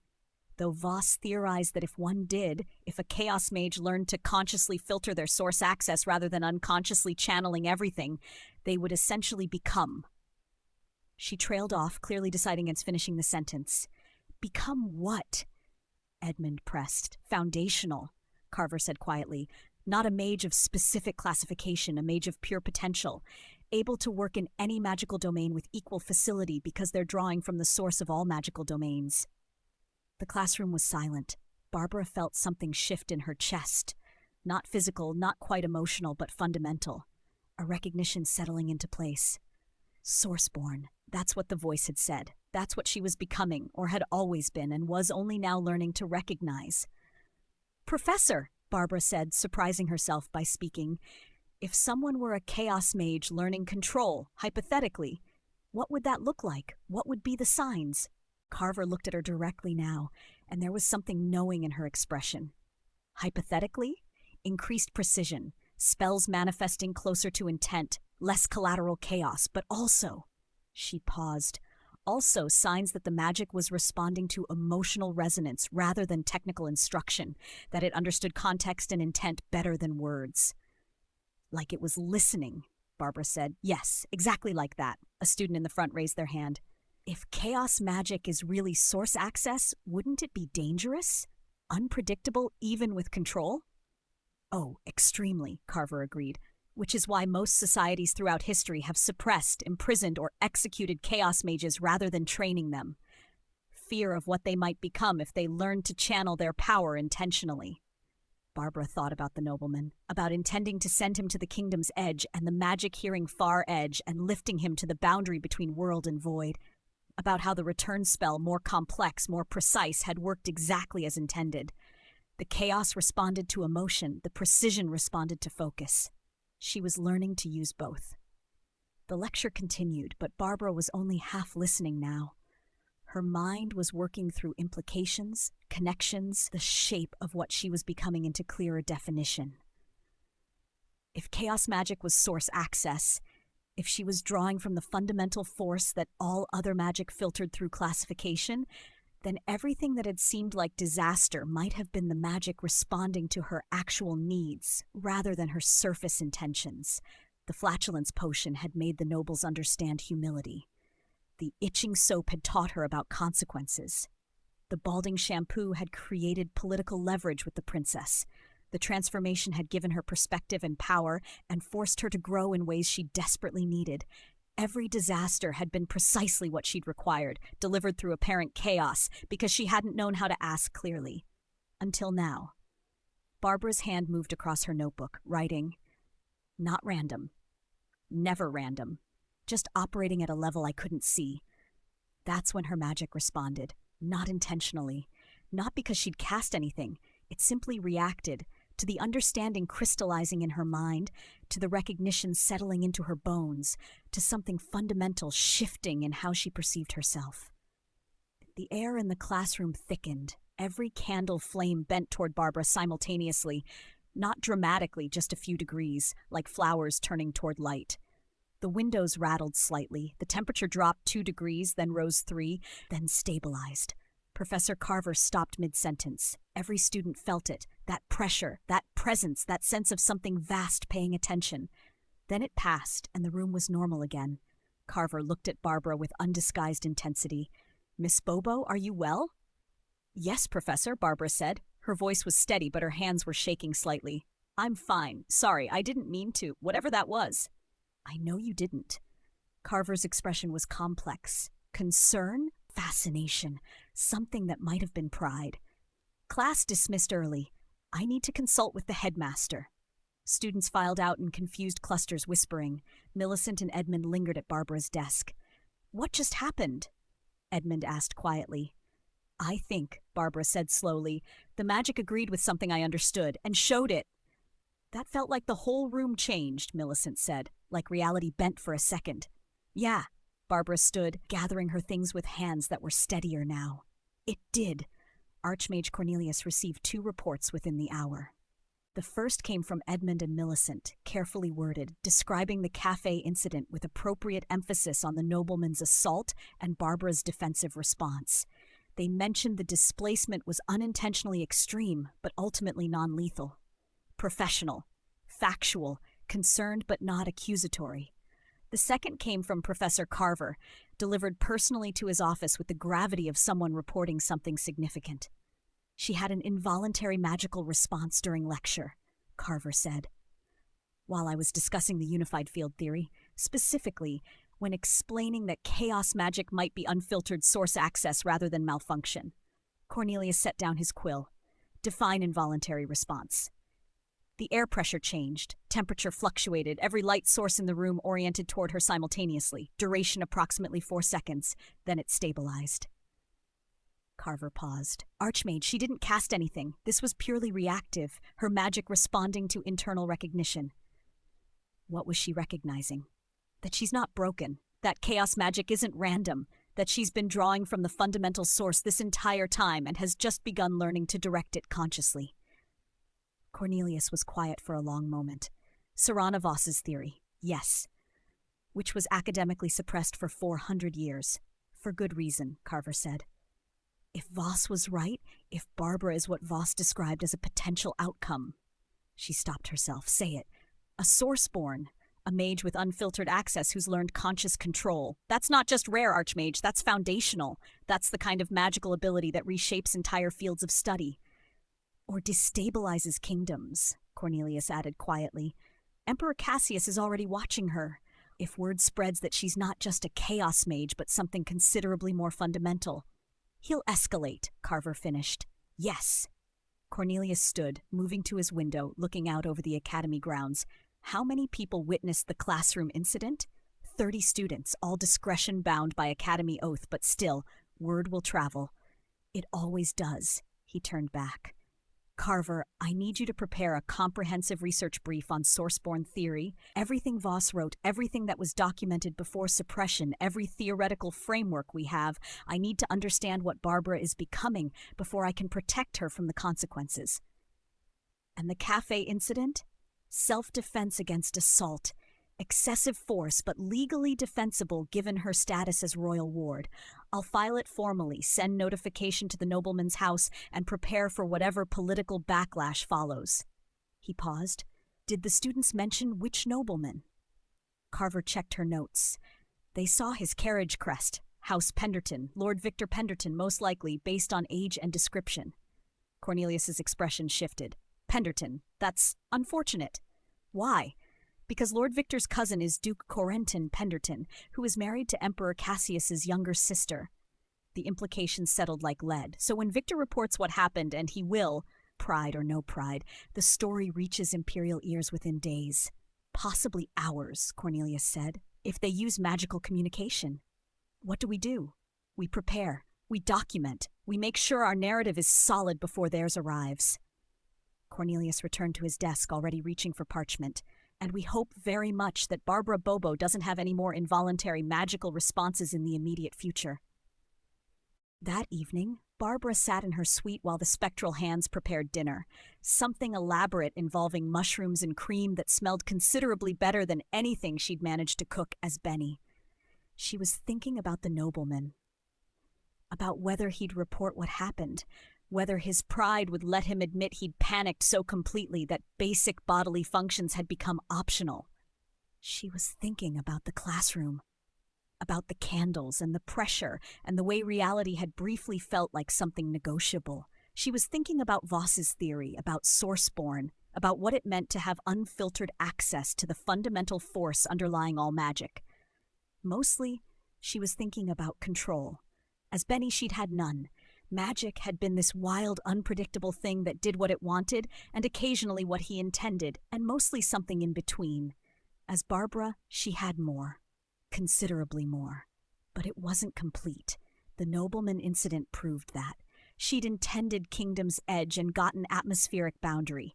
The return spell had worked perfectly, but the displacement had interpreted her words with the kind of lateral creativity that could easily become lethal. She needed better control. More precision, the ability to say what she meant in ways the magic couldn't misinterpret. "What are you?" she asked the room again. Speaking to the magic directly, the way she'd started doing after the voice had named her. The spectral hands paused mid-dice of a mushroom. Then they resumed, but differently. Not just cooking, moving in patterns, geometric, flowing, like they were demonstrating something. Barbara watched. The hands moved through positions that looked almost like sign language, specific gestures held for beats, transitioning smoothly, not random, intentional. "Are you teaching me?" Barbara asked. The hands confirmed by repeating the sequence. It was a casting framework, a way to focus intent through gesture rather than words. Words could be misinterpreted. Far Edge proved that. But precise physical movements calibrated to specific magical outcomes would give the chaos something clearer to work with.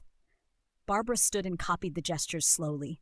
Her hands felt clumsy at first, uncertain, but the spectral hands adjusted her positioning, tilting her wrist slightly, spreading her fingers more, holding the form longer.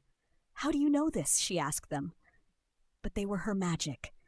They knew what she needed because they were extensions of what she was becoming. She practiced until the sequence felt natural. Then the hands showed her another, and another.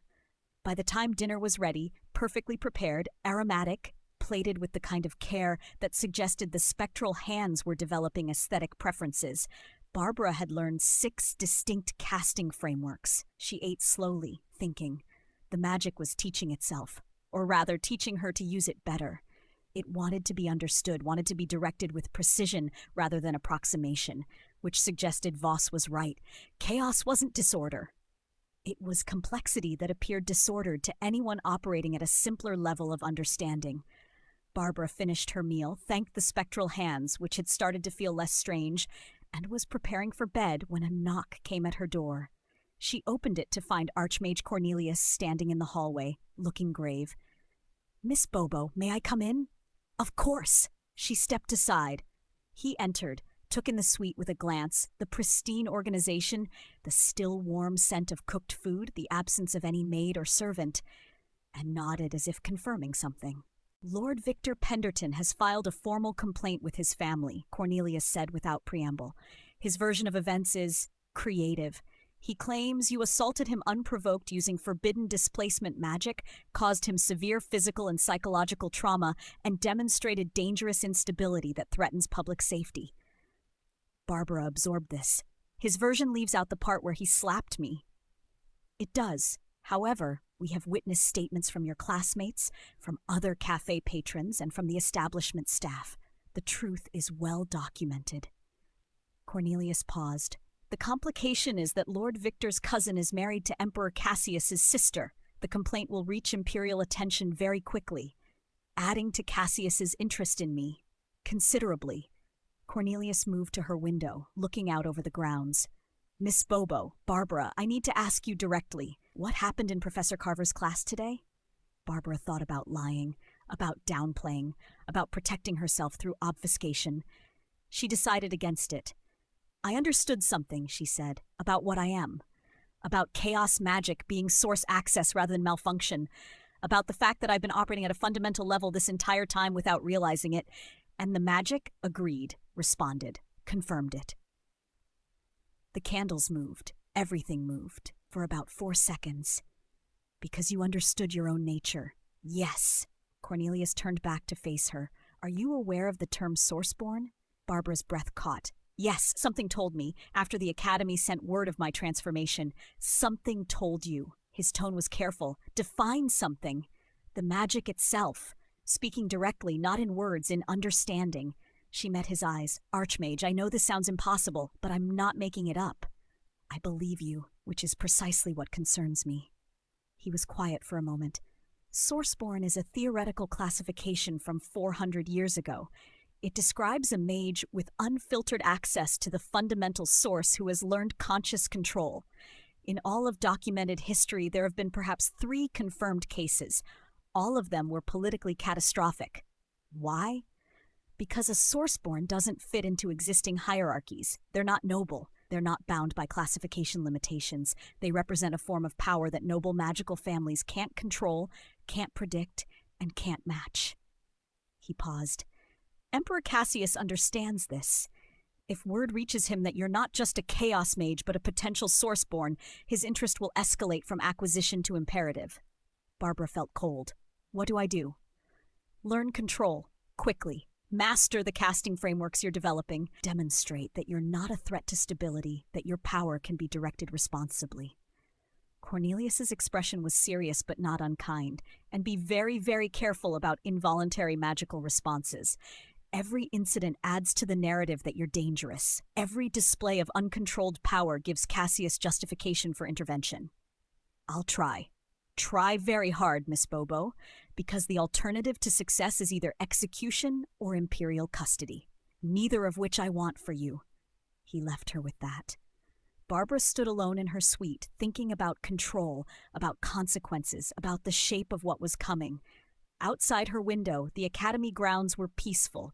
Students moving between buildings, candles being lit in windows, the ordinary rhythm of institutional life. But underneath that ordinary surface, something was shifting. The kingdom was beginning to realize that Barbara Bobo wasn't just an unusual student or a diplomatic complication. She was something foundational, something that hadn't existed in 400 years. Something that emperors wanted to own and kingdoms needed to understand before that ownership became inevitable. Barbara looked at her hands, the ones that could snap fingers and displace noblemen to atmospheric boundaries, the ones that were learning gesture frameworks from her own magic, the ones that had been Benny's and were now hers, and were becoming something neither identity had fully encompassed. I am not a weapon, she said to the empty room. I am not a prize. I am Barbara Bobo, and I'm going to learn to control this before anyone else decides what it's for. The spectral hands appeared unprompted and began showing her the next casting framework. She had work to do, and approximately 4 days before Lord Victor's complaint reached imperial ears, and everything became considerably more complicated. 4 days to become someone who couldn't be owned. 4 days to prove that chaos, properly understood, was the opposite of dangerous. 4 days to master what 400 years of suppressed theory said was impossible. She got started. Benny Bobo, the Chaos Witch. Chapter 5, The Second Disappearance. The third day after Archmage Cornelius's warning found Barbara in her suite, surrounded by books. Not just books, ancient texts, restricted archive materials, theoretical frameworks that most students weren't permitted to access until their 4th year. Cornelius had granted her special dispensation with a gravity that communicated exactly how serious the situation was. Master control in 4 days, or face consequences that included execution, imprisonment, or political sacrifice. Guillotine, burning, handed over to Emperor Cassius like a prize to prevent war. Any of it was possible if she couldn't demonstrate that her power was directed rather than chaotic. So she studied. The spectral hands moved around her with increasing independence, organizing materials, marking relevant passages, occasionally bringing her tea that appeared from nowhere and somehow tasted exactly right.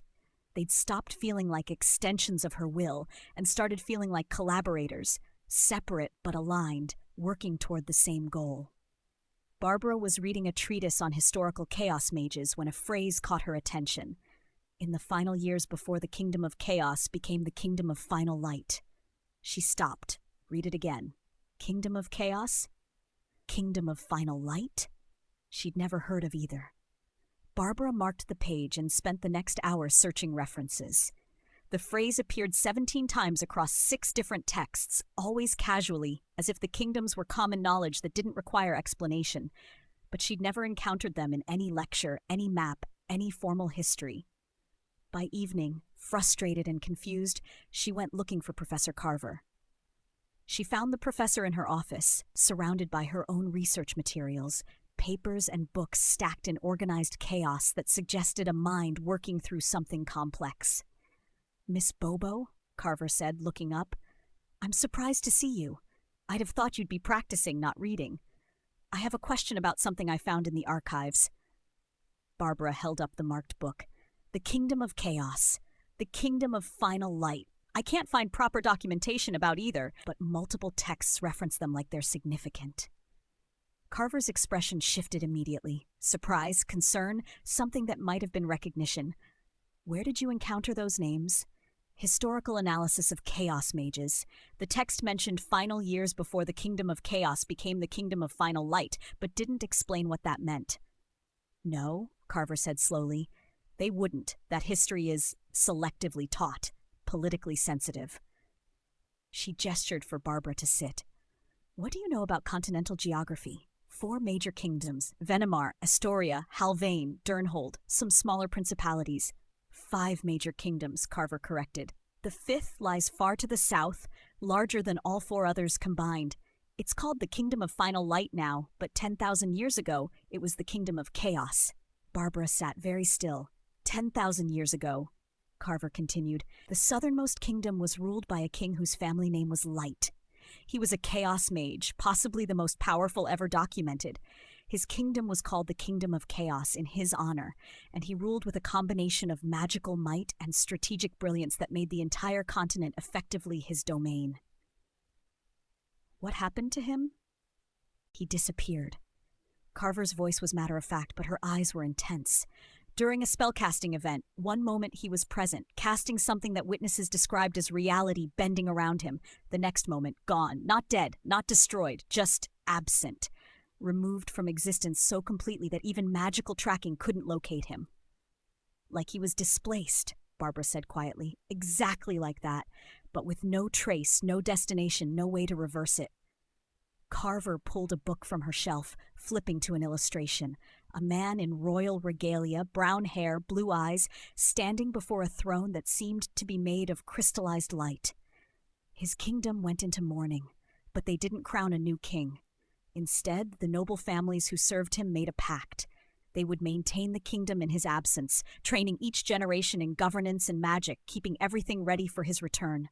For 10,000 years? For 10,000 years, the Kingdom of Chaos became the Kingdom of Final Light. Final because they believe he will return when the light of understanding finally illuminates what chaos truly is. Light to honor his family name. Carver turned the book toward Barbara.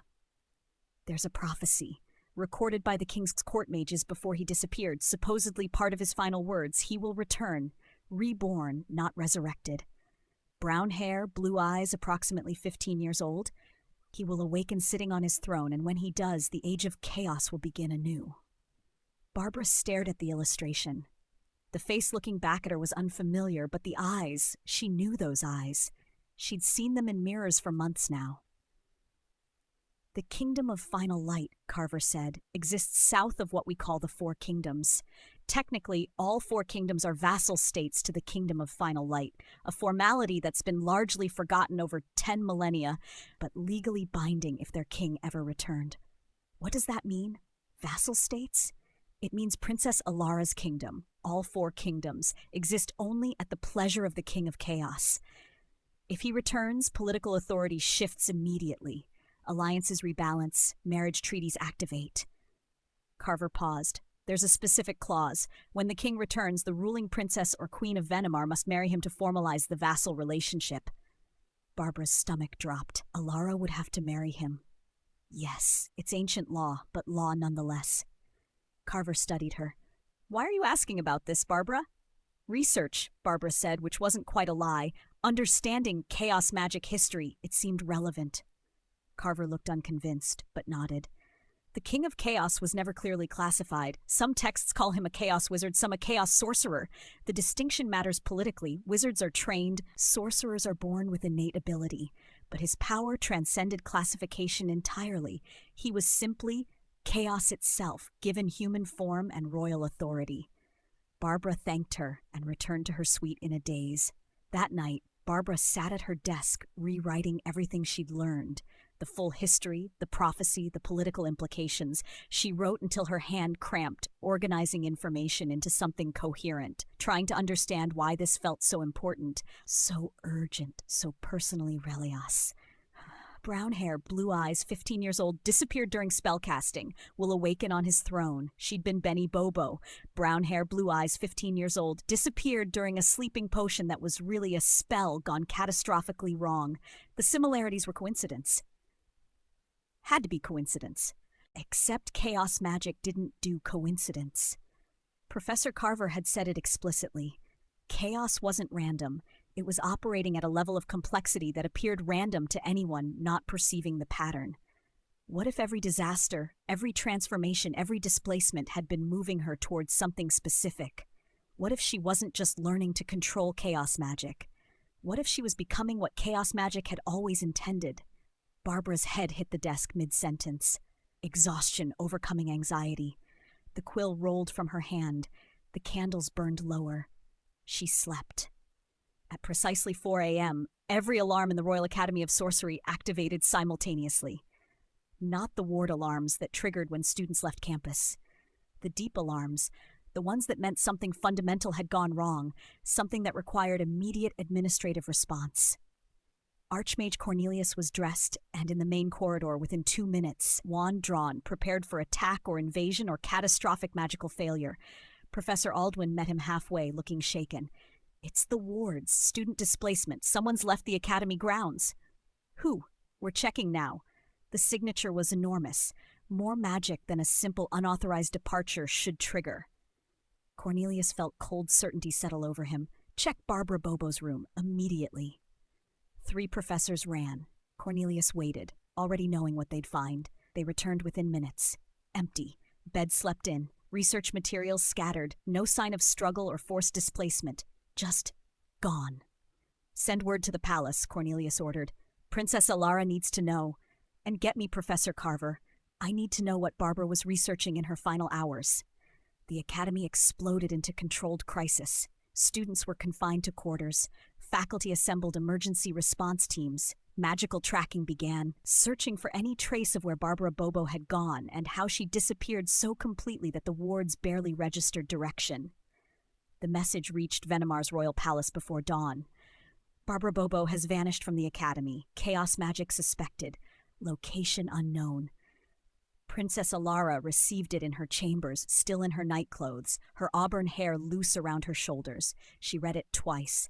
Then she dressed with deliberate calm and began preparing for whatever political catastrophe was about to unfold.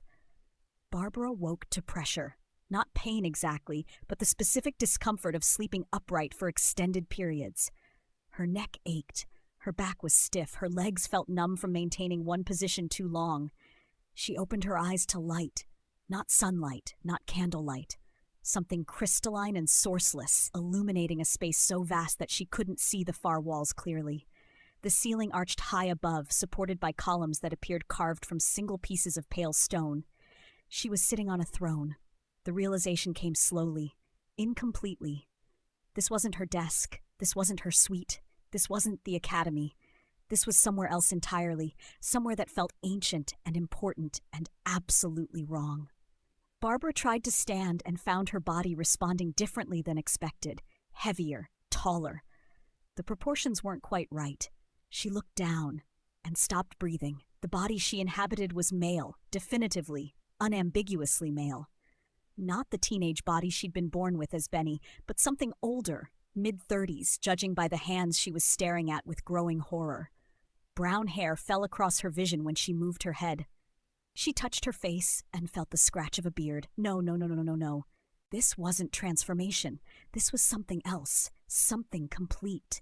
She could feel it, the solidity of this form, the weight of it, the way it fit around her consciousness like it had always been there, just waiting. Your Majesty. Barbara's head snapped up. Nobles, dozens of them filling the throne room, kneeling with heads bowed and shoulders shaking with what she realized were sobs, not grief, joy. Relief so profound it manifested physically. An elderly man at the front of the crowd looked up, tears streaming down his face. 10,000 years, he whispered. 10,000 years we have waited, and you have returned. I. Barbara's voice came out deeper, masculine, completely foreign. I don't. Welcome home, Your Majesty, the man said. Welcome to the kingdom of final light. Welcome to your throne. Barbara looked around the room, really looked. The architecture was like things she'd seen in Venomar or at the Academy, older, grander, built with magical precision that suggested construction by forces beyond normal human capability. Crystalline light sources embedded in walls, floors that reflected like water but felt solid underfoot. And the throne.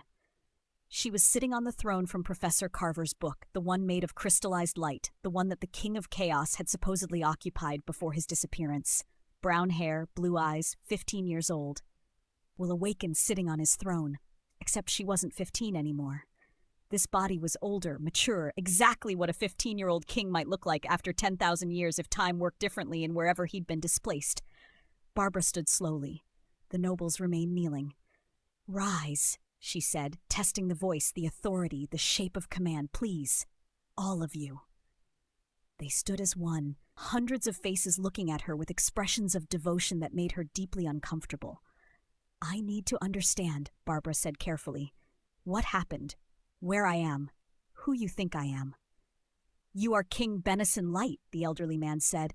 He wore robes that marked him as some kind of chancellor or advisor, ruler of the kingdom of chaos, sovereign of the southern realms, master of foundational magic.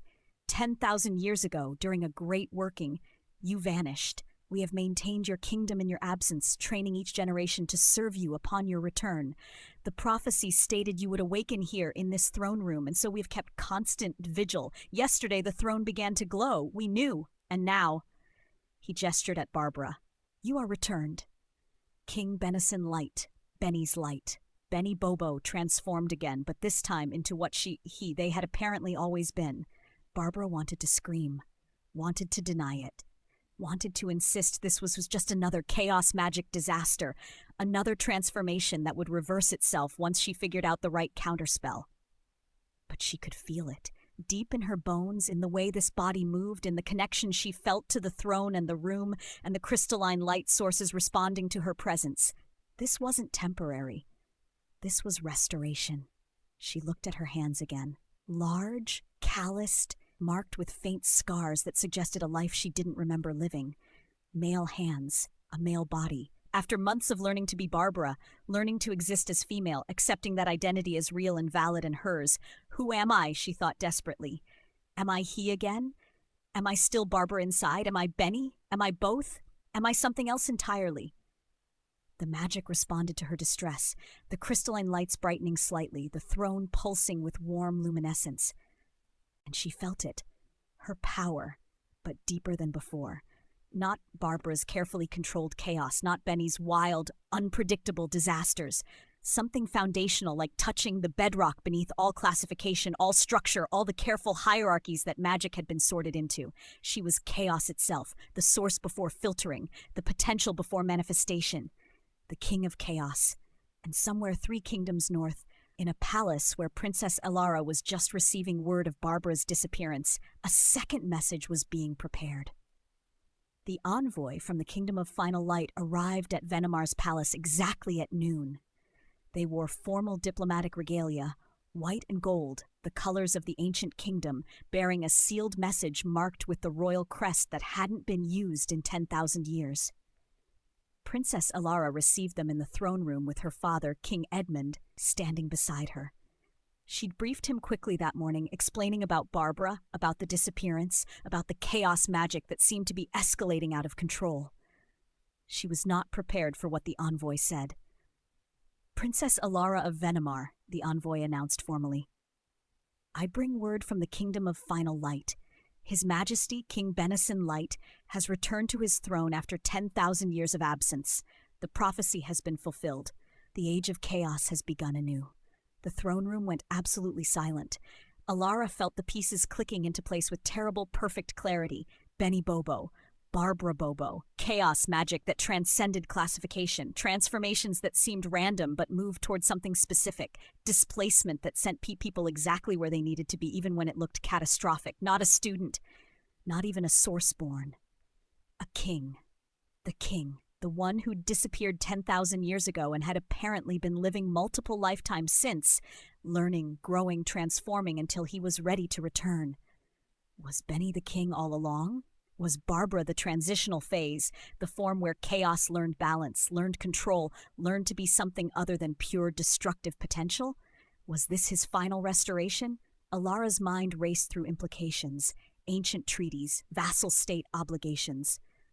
The marriage clause that activated upon the king's return. She must marry him. Instead of fear or resentment, Elara felt her mouth curve into a smile. "I'm very glad I didn't have him executed when he made me bald," she said quietly. Her father looked at her sharply. "What?" But Elara was already moving, already running, decorum completely forgotten. She ran from the throne room, through corridors, upstairs, bursting into her father's private chambers, where he'd just returned moments before. She jumped onto his bed, something she hadn't done since childhood, wrapped her arms around him, and declared with absolute conviction, "The King of Chaos has returned, and I think I'm going to marry him." King Edmund stared at his daughter.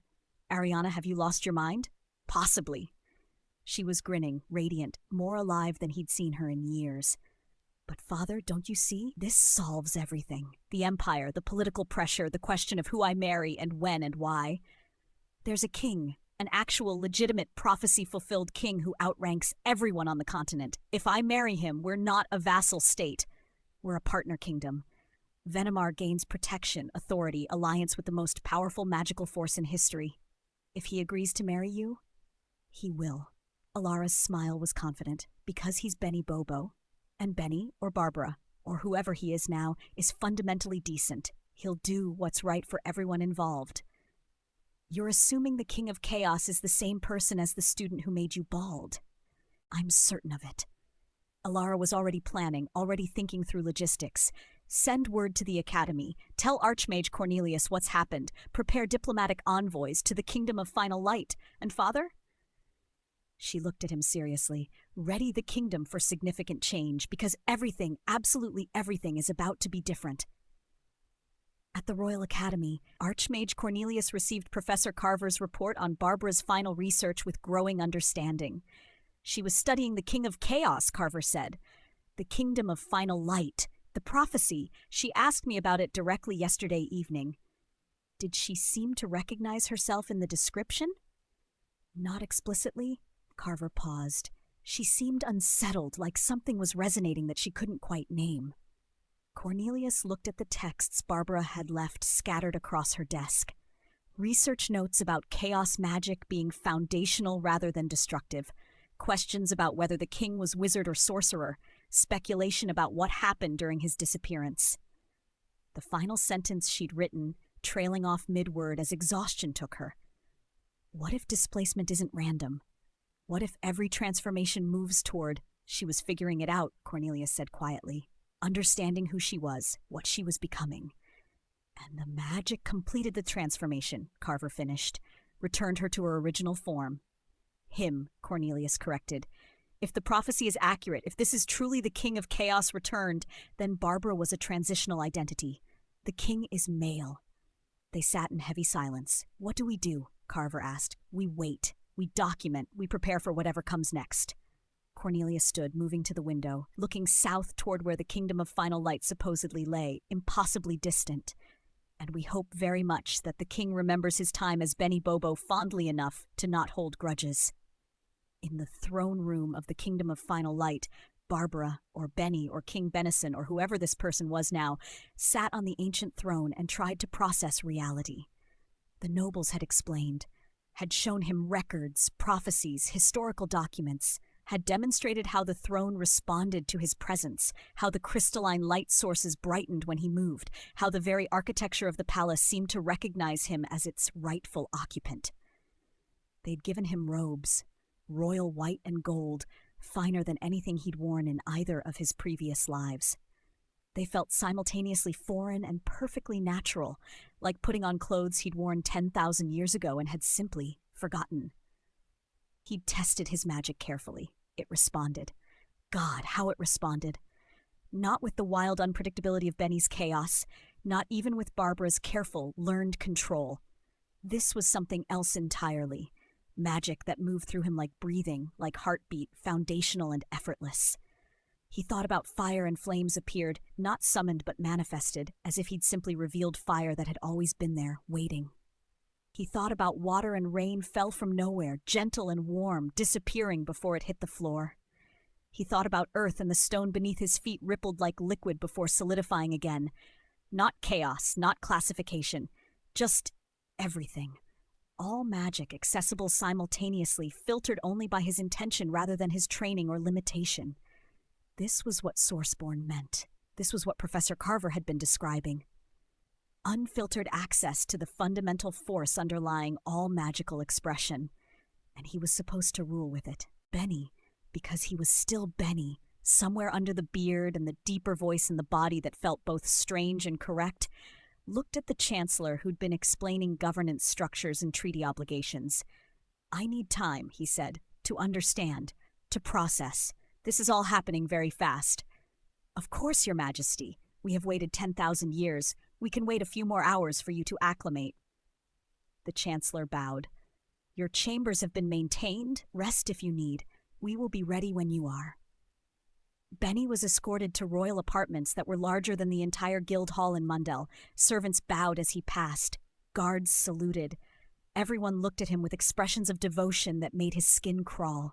He dismissed them all and stood alone in the massive bedroom, looking at himself in a floor-length mirror.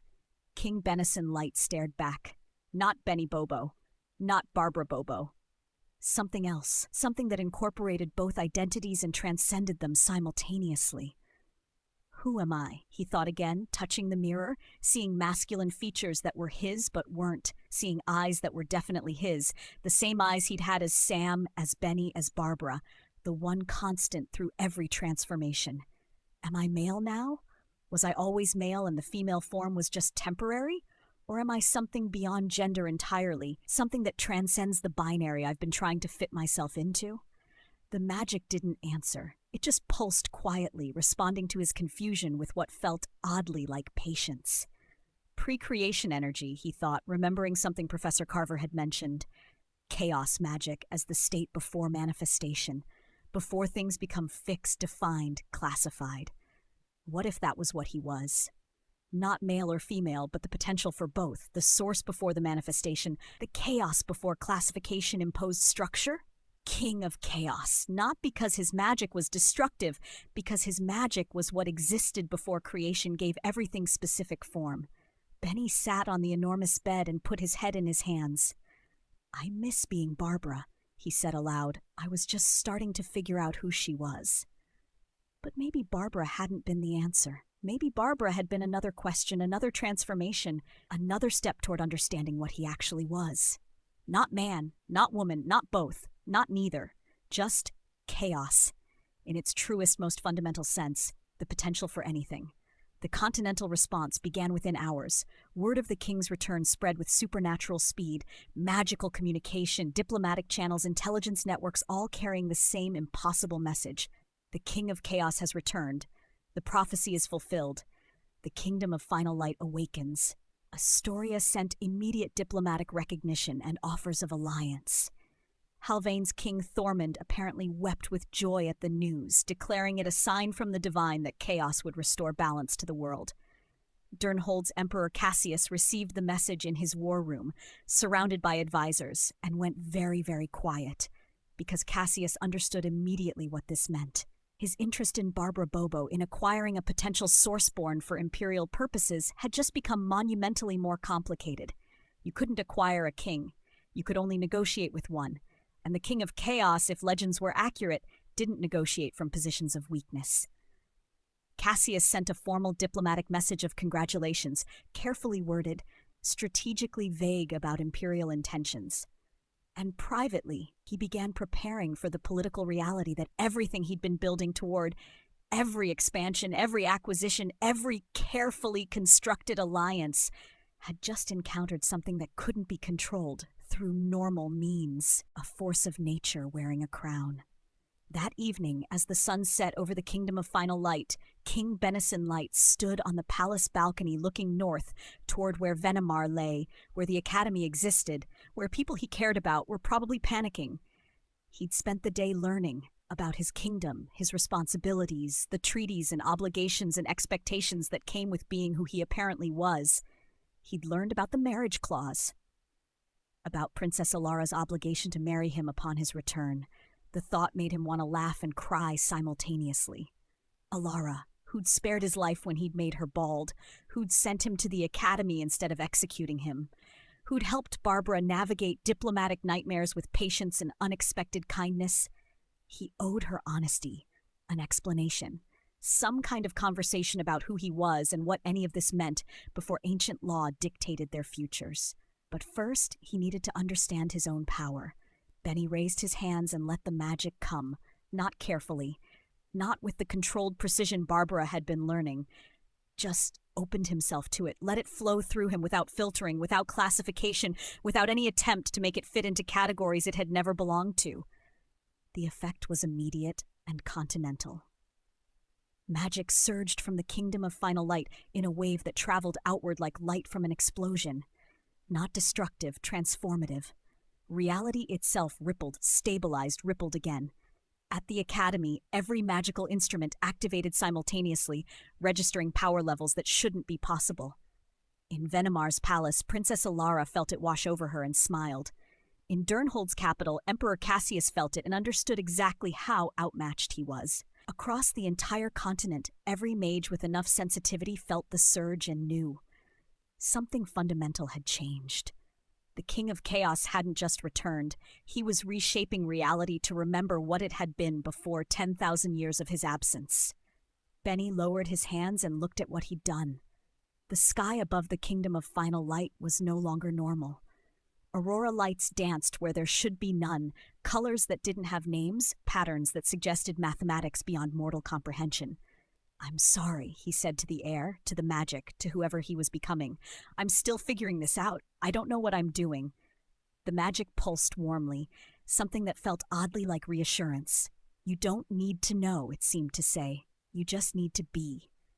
King Benison Light, formerly Barbara Bobo, formerly Benny Bobo, formerly Sam Winters, who'd choked on a donut in a Walmart parking lot, stood on his palace balcony and tried to accept that his journey of transformation wasn't over. It was just entering its most significant phase. And somewhere north, Princess Alara was preparing diplomatic correspondence that would begin. "Your Majesty, we need to discuss the terms of our upcoming marriage. The age of chaos had begun, and nobody, not even the king himself, knew what that would mean. But they were all about to find out.